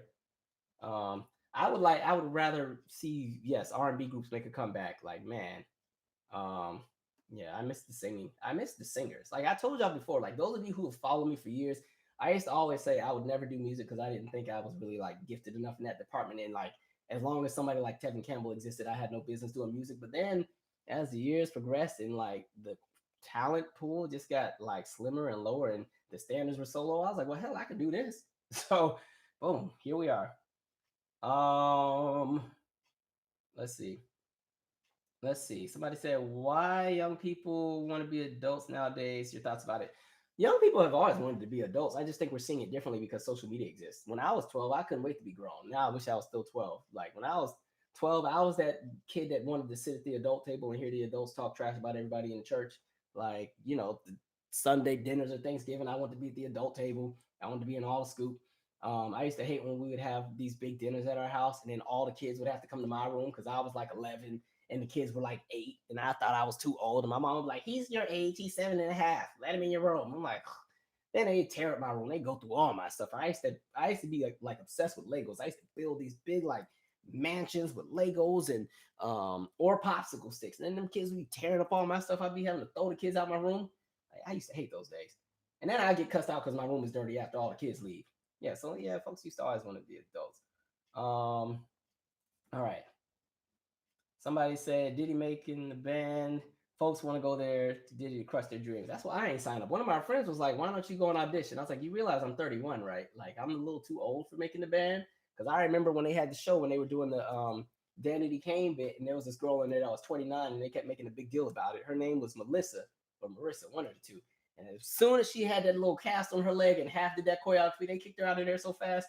Plus, I think I'm so used to doing my own thing. I wouldn't work out in a group anyway. You think I'm about to be in a group with like 4 20-year-olds? We 2 different maturity levels. That would be like me being at work. Couldn't do it. Nope. Um, All right, what else are we talking about?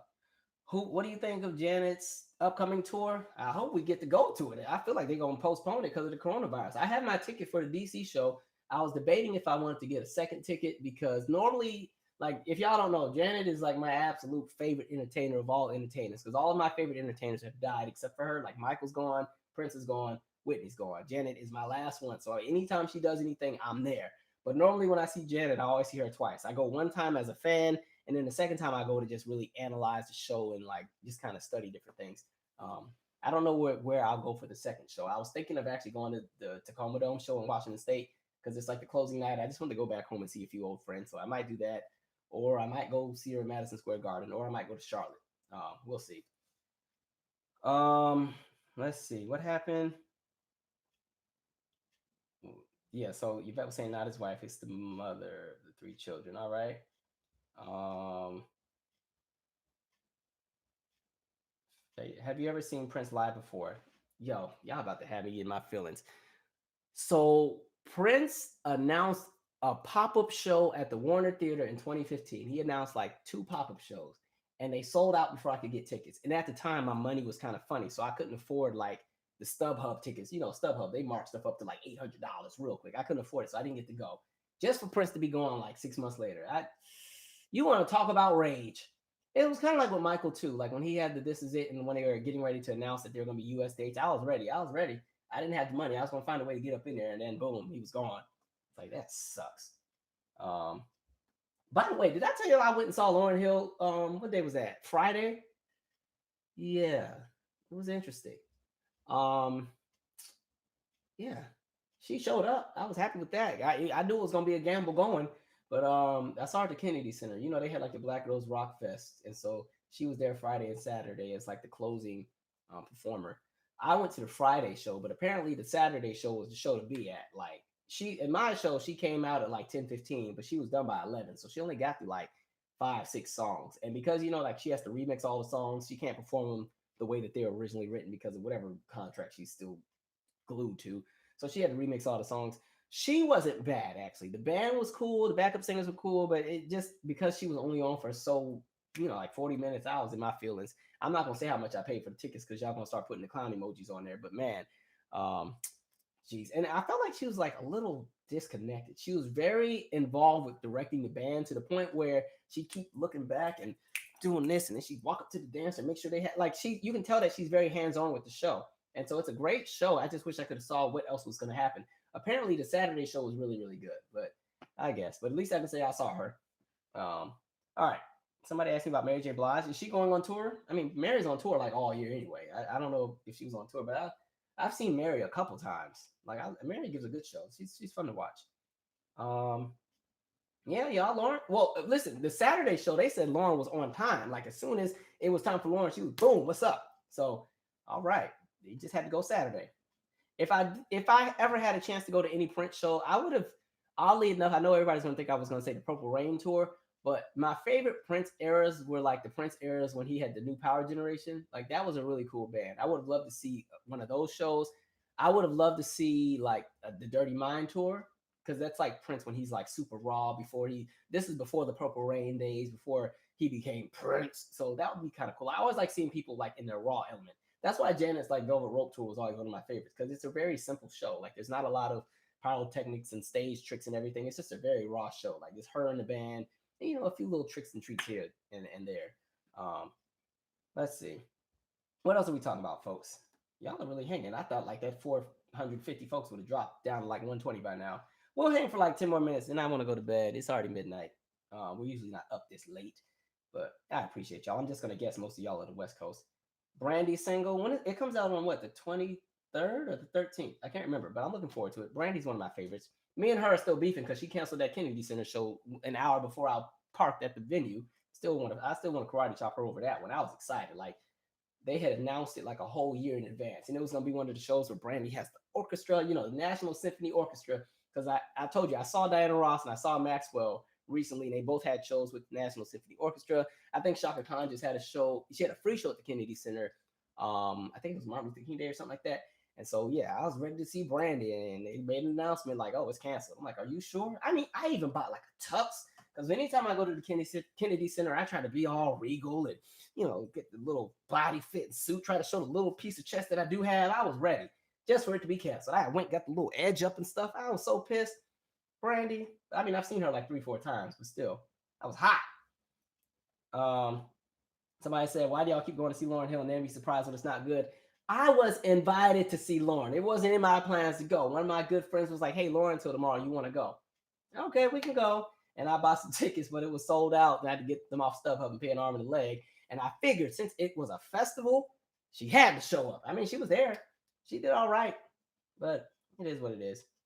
I've seen Jill Scott a few times too. But, Jill Scott is another one. She gives a good show, but every time I see Jill, something always happens. So when I saw her, remember she used to do the block party tours in like 2011, 2012, 2013. I went to the one in 2012 and it was her, it was Kim, Kem, and Salt and Pepper. And so Salt and Pepper was on for like 45 minutes. They were cool. Kim did like an hour and some change, and then Jill finally got on, but Jill had to end the show early because, there's a curfew for the venue. I was like, man. Then I saw Jill at Wolf Trap, which is like an outdoor venue. And it was crazy because Michelle Obama was at that show, but it was so hot. It was this summer where it was literally like 102 degrees that day. And so she was just going through it on that stage because there's no ventilation, there's no air, it's just heat, it's hot. It was just straight hell outside. And so she did the best she could do, but I mean, I was exhausted just watching it. So she wasn't at her best that time. The best I've seen Jill was when I saw her at Essence in 2018. But even with that set, it was a shared set with her, Erykah Badu, and The Roots. So they kind of kept going, interchanging. And sometimes it would be Erykah and Jill, or Jill and The Roots, or all three together. It was interesting. Thank you, by Request 99. All right, Jodeci needs a documentary. Did anybody go and audition? They're doing an Uptown Records biopic. It's gonna be kind of just like the New Edition one. They had auditions in New Jersey. I saw that, and I think they had recent auditions in Dallas. I think I wanted to kind of go and audition, but I couldn't figure out who I would be because I was like, Heavy D is my favorite person from Uptown Records, but clearly I can't be Heavy D. And then, Jodeci members, I can't be most of them. I don't have the nice light hazel eyes, so I couldn't be what's his name, Devontae. Dalvin is built. I'm not built, so I couldn't be him. Casey and JoJo got like the church squalling pipes. I ain't got those, so I was like, well, can't be any of them. I don't think I have the swagger that Diddy has, so I couldn't be Diddy. I was like, well, who could I be? Well, shoot, I guess I won't audition. My goal used to always want to be to play somebody like Bobby Brown, but that's already happened at this point. And I think the person that's played Bobby has done a really good job, so he can have it. All right. Where are we at, folks? We're winding down here. Somebody said, I heard Maxwell was good live. Yeah, he was good live. I've seen him twice. I liked him more when I saw him in 2009, just because he doesn't really sing with his falsetto anymore. Remember, he had like a surgery, so he can't use it as much, but he still had a really good show. He was, again, with the National Symphony Orchestra, and, he very, very nice show. Beautiful arrangements. It was, even if he didn't sing, the music alone was that good, but he was excellent. But when I saw him in 2009, that show was dope. I mean, I like when artists include their whole band in the show. Like, they give the background singers enough time to shine, the brass section. I like all of that. Maxwell's very gracious to his entire crew that's on the stage. Everybody gets some time to shine. I like that. There's some entertainers, they just come on the stage and do everything and see y'all, thank you, good night. Father MC is cool. I liked him. My favorite Father MC song was always like One Night Stand and If You Do For Me. And I really liked it, or I'll Do For You. That's the one where, like, that's the first time most of us probably saw Mary J. Blige. She was like a background singer in the video. He was always fun. By request, I missed your message. Hold on, let me go back up. What did you say? Let's see. Where are we at? In the words of legendary Phyllis Hyman, meet me on the moon. I'm trying to figure out how to campaign and really make that biopic happen. I don't know who to chase down and who to annoy and harass until we get one, but I would really like for a Phyllis Hyman biopic to take place. Like, I've been posting that on my channel for like 3 years now. I just think she has such a great story to tell, and she's such a forgotten gem. I just want more people to kind of know about her contributions to music, because she really is like a really great artist. She was excellent. My favorite like performance of Phyllis Hyman, it's on YouTube. Like, she has this song called Old Friend. That was one of my favorite songs. But like, she's in Japan and she's performing it, and that same day she finds out like one of her really, really good friends had died. And so she, like, the performance becomes a tribute to him. And when people cry, like I don't cry a lot, but when I cry, I know not to talk because my voice is you won't understand me, and I know I can't sing anything. But I mean, she was able to just pull these notes out of nowhere and cry at the same time. I thought it was so amazing because most people when they're crying can't sing. You lose control of your vocal cords, and but she was like pushing through that song. I was like, that's dope. So ever since I saw that, I always had like really high respect for her. Plus, some people would have pulled out of the show. Let's see. Why is trap music making the number one hit on the Billboard Hot 100? Why hip hop is the most popular genre and young people like it? It's the voice of young people. So it's always young people are the music industry. Those are the ones who push everything right now. So it is what it is. Spike Lee should do a Phyllis Hyman biopic. I think that would be kind of cool. I think he did a great job with like he did an excellent job with the Malcolm X movie. There's some things I would have changed about the movie, but overall I thought it was really well done. And Crooklyn's like one of my favorite movies, so I could see it. Um, let's see. What's the worst concert I've been to? Will Downing. He's not really somebody I would go to see, but I took my godmom to see him because that's one of her favorites. And I just maybe because I didn't know a lot of the music, I was just kind of like, And he only sings in one octave. He sings like this all the time. Oh, well, I'm like, hey, anybody trying to hear that for 3 hours? But I mean, it was an okay show. And then another one, it wasn't even the fact that it was a bad show, it was just billed wrong. There was supposed to be a Tidra Moses show at like City Winery in DC, and so me and one of my good friends went, and Tidra Moses wasn't there. They had replaced her with some other artist, and so it was Konya Doss. You may know her or you may not. She's kind of like a jazz artist, and then Glenn Lewis happened to be there. That's the guy that sings the "Don't You Forget It" song, and this other guy, I forgot his name, but he plays the trumpet. And so it wasn't even a bad show. I was just pissed off that it wasn't Tidra Moses. So I was checked out. I was like, hey, y'all got to get this. Oh, so they better be lucky it was one of those venues that you can sit down and eat. I was eating pissed. What? Mad. I was hot. Like Tidra was one of my favorites. So I was pissed. Um, let's see. Let's see. Yeah, no, Tyler Perry wouldn't be. Not sorry, Tyler. You're not touching no Phyllis movie. We're good. We're good. By the way, I think I said this. That Fall from Grace movie, in my opinion, wasn't that bad. I thought it was all right. Minus the flubs with the camera work. I thought it was an okay movie. It was at least entertaining. It wasn't my go-to, but I thought it was all right. Y'all had me thinking it was gonna be the absolute most terrible thing I'd ever seen. I thought it was all right. Um, let's see. There's a producer director named Lamont Pierre with Art House Digital who also wants to take. Good, good. All right, let me write him down. Thank you. Lamont Pierre. I'm gonna write that down. I'm about to find him. We about to make a Lamont Pierre video, bruh. We need a Phyllis Hyman movie, and you got to get permission from her family. That'd be interesting. Um, see you later, emotional 2000. I think you just said you're getting off. Um, let's see. The Oval was a comedy when it had. I haven't seen the Oval. Like, I don't get to watch that much TV, and I'm trying to be more proactive with this channel because it's getting harder to make videos just because of how my schedule is. And then by the time I get home, I'm so exhausted. They like initially this wasn't going to be a live. I was actually just going to do a separate video on Corona and call it a day. And then when I started thinking about the fact that I would have to edit the video, and then I was like, let me just go live because I'll be too tired, and then I probably won't even do it. Okay, y'all keep asking about the TLC video. I don't know who's next. I wanna. There's a few ideas I'm thinking. One of them, somebody had even wrote it down. I was thinking of Tony Braxton's transition between the Heat and the More Than a Woman era. I was thinking of Janice to meet a Joe. I mean, that would be an obvious one. Y'all know I'd end up doing a Janet when I wait on her. Usher's Here I Stand era or Looking for Myself. Um, what else? There's a few. Trying to think of some good ones here. Some people were saying Michael Jackson Invincible. Even though Invincible didn't do as well, it still sold a lot of records. I guess you could still do Invincible because it's an era where there was really just like one video. He normally does 5, 6, 7 singles. I do a Tevin Campbell. Like the other thing is like because there's so many other channels that are kind of doing similar things. I don't want it to look like I'm swagger jacking what they have. I think there's a Tevin Campbell one already out by another YouTuber. The next thing I just know folks are gonna start swarming my channel thinking I'm trying to be the impressive channel, and I'm like, no, I want to talk about the transitions that lead up to why certain artists don't do as well. I think hers is more like a full documentary on the full artist, which they're actually really good as well. Um, who's my dream music collab? Right now, it would be Anderson .Paak, but I would love to make a song right now for Um, who? That would be cool if Janet's team ever reached out to me. I could give her some good up tempos, get some good little songs to cut a rug to. But Anderson Paak would be my dream collab.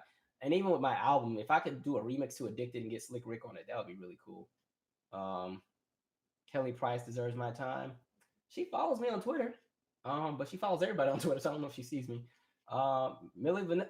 See, I do Millie Vanilli, but there's like 3 really good ones already on YouTube. I'm trying to do the ones that I haven't seen, and so the TLC one just happened because like I don't know, they were just randomly in my head one day because they came on my little shuffle, and it was the song "Who's It Gonna Be," which actually was not on 3D. It was on like the bonus version. I think that was one of the best songs on 3D too. I forgot to talk about it, but I was like, what about TLC in 3D?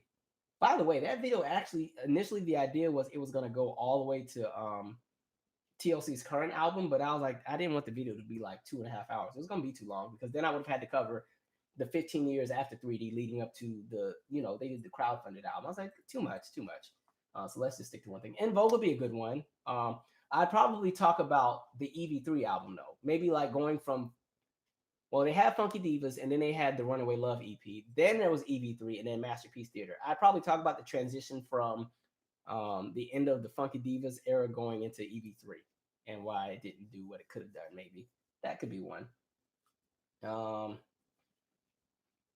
Do I remember them Full of Smoke? I don't know if I remember Christian. Y'all might have me beat on something. I don't know that one. I gotta go back and look.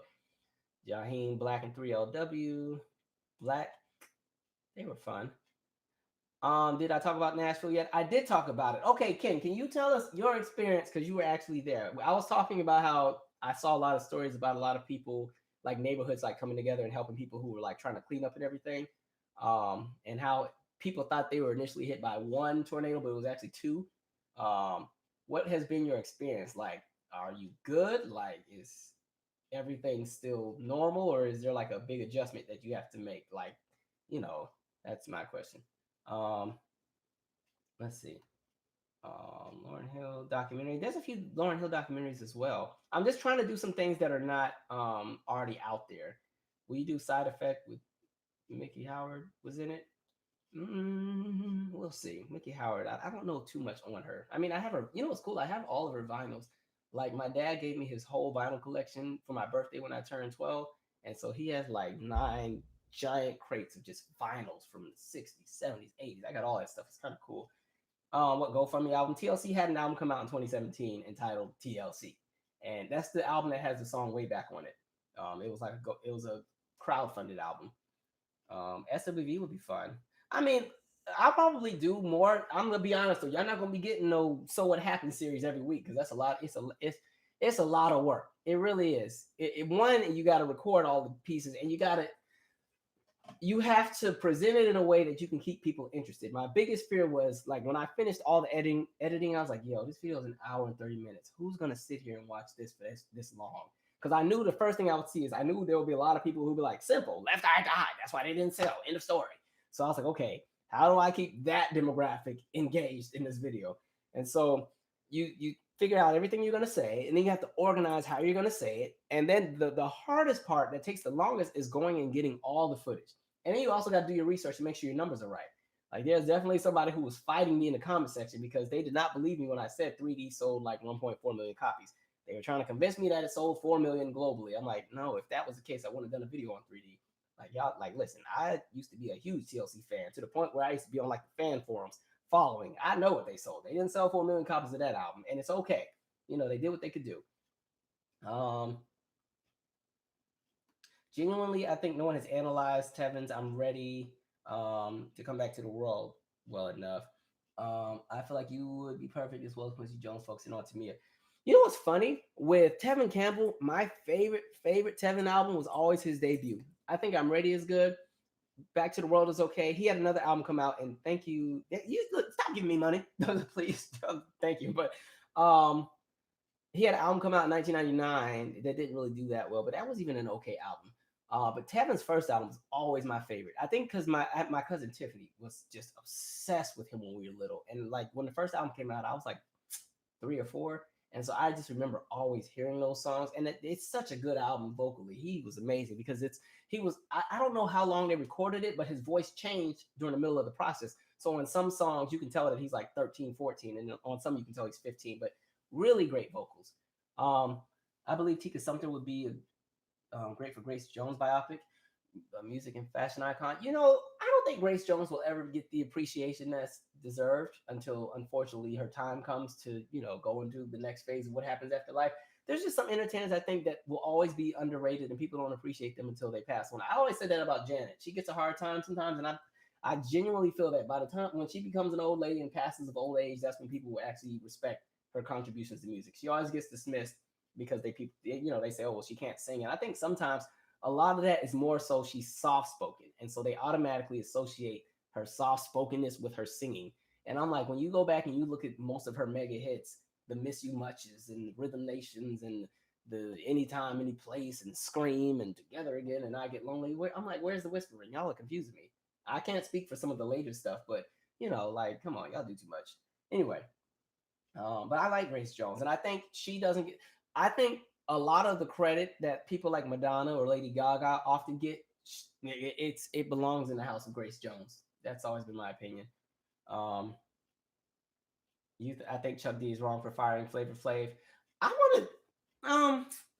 They're interesting. They've always had drama. Remember they used to suspend people from the group back in the day, like when Public Enemy would be fighting, they would suspend members and everything. They always had a bunch of stuff going on, so it's hard to figure out what's going on with them. But one of my little raggedy friends is on here talking trash, like, Janet's a whisperer. Why are you on here lying? First of all, I'll put you on blast in front of all 426 people, okay? Anyway, Craig David, he's still making music. He is an interesting one. All right, we're about to wrap soon because I don't want to go to sleep, y'all. My eyes are tired. First 3 Tevin albums are dope. The production switched up from wait, hold on, I gotta hold this. On the third one to accommodate the voice change, his numbers didn't do as projected. There's some bangers. And I think that's what separated him with Usher. Like Usher, what worked in his favor, his voice started changing on the first album. So most of us never got to really hear how Usher sounded before he really got signed to LaFace. His voice used to be he had a higher range, but his voice dropped like when they were recording the first album. And so they ended up kind of adjusting and going around. And then by the time the first album came out, that was the Usher we always heard. And by the time you got to the My Way album, his voice had matured. So you got to really see him in his pocket. With Tevin started out with such an unusually high range. Like when you go back and you could see the notes that he could hit when he was so much younger, you're like, whoa. And you could tell he was a student of Whitney Houston. You could tell that was his favorite artist. And so again, when he got older, his voice, he still has a really great tone and everything, but some of those notes on those earlier songs, just, yeah, man. We know J-Lo can't sing. That's not even a conversation. I ain't even about to entertain that one. She gives an okay performance, but yeah, we know. Yeah, Professor Griff was the first fired. Yeah, Public Enemy got a good little story. I'd have to go research them. I wish all the behind the musics were still like available. Because Public Enemy had a really good one back in the day. That came out when I was like middle school. Faith Evans' First Lady album is criminally underrated. That's the one from 2005, right? With Again on it and Mesmerized. That was a good one. I like Faith Evans' album that came out in 2014. That was a good one too. Kiku White, I think, is a great singer. I just wish she had a stronger catalog. But she has an excellent voice. And I saw her live. She's fun to watch. Look, y'all, look at y'all giving me all this homework. Y'all trying to name all these artists like I'm supposed to do a documentary on all of them. My God. Jason Derulo, I'm good on. I don't think we're going to do a video on him. He just never did nothing for me. Love my hair. Thank you. Y'all was frying it like a few videos ago. Who? Sharissa. Do I remember Sharissa? There's so many people. It's hard to keep up with some of these acts. I want to do one on Jade as well. The group Jade. They have an interesting story. Layla Hathaway. She has an interesting story as well. I think with Layla, she just came out at a weird time. She has really great music. Like, I remember she came out with the Let Me Love You song, which was kind of like a New Jack Swing thing, and they were trying to make her put her in the lane of like, not like a Janet, but just that sound that was out for like 92, 93. They tried to put her in that lane, and then I remember she had like the Baby Don't Cry with like Angela Winbush in the production. It's like her sound kind of went in a bunch of different directions. I just don't think they could figure out what to do with her because she had such a unique tone, and they didn't know how to market her when she first came out. But the good thing is now there's an appreciation for her talent, and so she can always sell out a show. I had the album that came out in 2012. My favorite song from that album, there was a song called "Lie to Me." I thought that was a really great song. Um, that was also the song. I forgot the lead single from the album, but "Lie to Me" was my favorite song. And she also had a remake of "I'm Coming Back" on that album. Okay, y'all naming all these people now. Y'all about to be like, oh, what about Free to Pain, Band of Gold? um, let's see. Joe, yeah, Joe has a great career. I wish I could sing like Joe. Joe is great. He has an interesting career too. Um, Force MD, Love is a House. I actually like that song more than Tender Love, but everybody gives Tender Love all the credit. I always thought Love is a House was a better song, but they're both good. Um, let's see. Vesta Williams. Yeah, she does have a sad story. Vesta Williams and who's the lady that sings over like a fat rat? She has a sad story. Is that Fonda Ray? Wait, is it Fonda Ray? No, not Fonda Ray.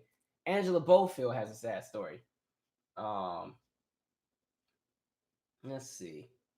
Boom, boom, boom. A. Marie, I like A. Marie. I do A. Marie, but the Impressive Channel already did an A. Marie one. I don't want to do stuff that's already been done. Like, I don't want to recreate the wheel. So I'm trying to do folks that haven't been there. All right, Michelle. Deuces. We're about to wrap up too. Pebbles. Love makes. Oh yeah, love makes things happen. I remember that. I like giving you the benefit. That was my song there. Um, Millennium Tour. Is it still going, or did they cancel that too because of Corona? That's the next thing. All these shows and stuff are about to be canceled. That's gonna suck. All right, we'll do like 5 more minutes, y'all, and then we gotta wrap. I need to go to bed. I still gotta go to work tomorrow, unfortunately. Alexander Neal has some great music. All True Man is one of my karaoke songs. Even though the karaoke bars never have the song, they always have Saturday Love, or they always have Sunshine. They never have freaking All True Man. It pisses me off unless you go to like one of those nice throwback juke joint karaoke spots. Um, Doom Doom Doom. Megan James, she redid Prince Call My Name. Oh, okay. No, I wasn't aware. Dang, all three members of Force MD are dead. Ooh, okay. Yes. Oh, all right. Karen White had Unsung. I remember seeing hers. Um, Mahalia Jackson. I mean, I don't. She's not really my go-to. I respect the talent. I always remember her singing from Imitation of Life at the funeral. She killed that song. Tell you that. Lisa Fisher's a good one, but Lisa Fisher was in the 20 Feet from Stardom documentary, which pretty much covered her whole career. We'll see. Um, I don't know. I have a few other ideas for the channel that you guys will see later in the spring. Some other things I introduced. I just wanted to kind of vamp up the channel because I thought my channel was starting to become like solely just in the news and then a random video here and there. So I wanted to kind of spruce it up a bit so it's not too much of the same thing. Yeah, Angela Bofield is sad because remember she had like the stroke, and so she, she wasn't able to sing anymore, pretty much, which is hard. Like imagine like, you have this gift and then you can't use it anymore. That hurts. Oh, I like Sunshine Anderson. Yeah, she's fun. I like Dinner or Lunch or Dinner. That was my song. Brandy and Monica's albums are long overdue. They're on my beef list right now. Brandy, man, it's been what, 8 years? 211 came out in 2012, and Monica just had Code Red come out in 2016 or 2015, into 2015, going into 2016. Yeah, it's about time. Um, let's see what we got left. Monica's debut is her best. I'm back and forth between her debut and After the Storm. After the Storm, I love that album. Uh, she's spoken in English accent after the stroke. Oh wow, that's interesting. Um, why is K-pop not as popular as hip hop? Because K-pop is never going to catch up in the United States because it's just like I've said this before. Like K-pop artists are interesting, but a lot of them are just too mechanical because they go through such extensive training to do what they do that by the time they're released, there's no personality. They're talented, they're entertaining to watch, but there's like a spark that you don't get from them. It's like a bunch of robots almost. So it's hard for people to get into them. And then of course the industry in America is already oversaturated, so they're going to be limited. I mean, like even with BTS, I thought they would have sold more records with the project that or whatever they just had released. I thought they would have sold a little bit more based on the massive army that just kind of goes and swarms all over the internet. I was like, oh, okay, but boom, Afro beats. I'm very familiar. Like half the kids I work with are from West Africa, so like, I've all of the P Square and Wande Cole and everybody. I'm very familiar. um, let's see. Switch. Switch kind of would be hard to talk about because they've had an unsung for Switch and an unsung for all of the barges, and theirs was like a two-part. Oh, of course I've heard of Jodie Watley. By the way, speaking of Jodie Watley, when you talk about the whole voguing culture, it's funny that Madonna gets all the credit, but Jodie Watley, I can't think of the name of the video. I gotta find it. But she definitely was doing that like a whole few years beforehand. She never really gets her credit. I think because she had to kind of be in the shadows of like Madonna or like a Janet and sometimes even a Karen White. Even though Jodie was like out first because she was in Shalimar, and you remember she was on Soul Train as a dancer. Um, I don't know. Sometimes I felt like she kind of got a little left in the dust, um, but yeah, Jodie Watley, you said she cussed you out. Yeah, she be kind of mean on Twitter. I'm like, man, I didn't follow her. I think the song is Still a Thrill. If you go and look at that video, like she was definitely doing some of that stuff that Madonna got famous for in like 1990. All right, we're almost out of here. I appreciate y'all for hanging with me for an hour and 50 minutes. Um, you said you feel bad for being a J Lo fan. I mean, enjoy it. I mean, it ain't like J Lo's at the top of anything. She's J Lo. She's entertaining. I'll take her, but I mean, it's not like it would be different if J Lo was like the best selling artist of all time and had 100,000 number ones and 20 Grammys and everything. Then you could feel bad. But I think the career J Lo had was the kind of career that is given when you are not as hands on with your career and you have a lot of additional help. She got what worked for her. So I don't think you have to feel bad for being a fan. Again, music is subjective. So even if you don't like the politics behind a certain artist or whatever, if it's something that connects with you, it connects with you. And and I'll give her credit because I do think she puts effort into her stage shows. But all right, you guys, I need to go to bed, and I've said it like 50,000 times, and I don't want to be all pissed off in my meeting tomorrow, cussing out everybody. So, um, gee, so we will do another live in like 2 weeks because I told you guys in the last live video that the two books I was reading, because I do want to talk about them, we were doing Ta-Nehisi Coates, The Water Dancer, and also the book called The Story on Motown. I'm trying to find the name of the author really quick. Both books are on Audible as well. If you get the Motown one, hold on, I did not need to play. Hold on, I don't know if you can see this image that. Oh shoot, the camera like dang. Okay, this is the dumbest thing I've probably done is try to show my phone. This is what the there we go. This is what the cover looks like, and it is by Peter Benjaminson. Now the book is from like the 70s. It's at the end of the 70s, but it's a really good read. The reason I like that book is because it was written in the late 70s. A lot of the details that will kind of get lost in the shuffle by the time you go into the 2010s and 2020 decades. There's a lot of small details in there. One of the cool things I've read, and I think I said this before, was like with Motown, they would have to kind of go and re-edit the music before they sent it to London because at the time people in the UK didn't like the sound of tambourines, and so they would go and remix a lot of the songs. Or like even Diana Ross and the Supremes, like "Someday We'll Be Together." There's two session singers on it, so Cindy Bird's song and um, Mary Wilson are not on "Someday We'll Be Together." It's two other women singing because it was supposed to be a Diana Ross song. So interesting. So those are the two books I wanted to kind of talk about on our next live. So we'll do that. Anyway, you guys are awesome. Appreciate you. We'll try to do another video. I'll try to have another video, hopefully by this weekend. I'm trying to knock out a few more little projects that are not going very well at the moment, so I need to kind of prioritize those really quick. But anyway, I got my hand sanitizer, James. No worries. Anyway, you guys were great. Good night. Stay healthy. Wash your hands. Don't touch everything. Tell the little kids we love you, but don't touch us either because they be carrying everything. They bring everything back from school. Yes, wash your hands. The masks are not working, so just don't even waste your time doing that. But carry to be safe, I guess. Anyway, I'm out. Good night. And we end.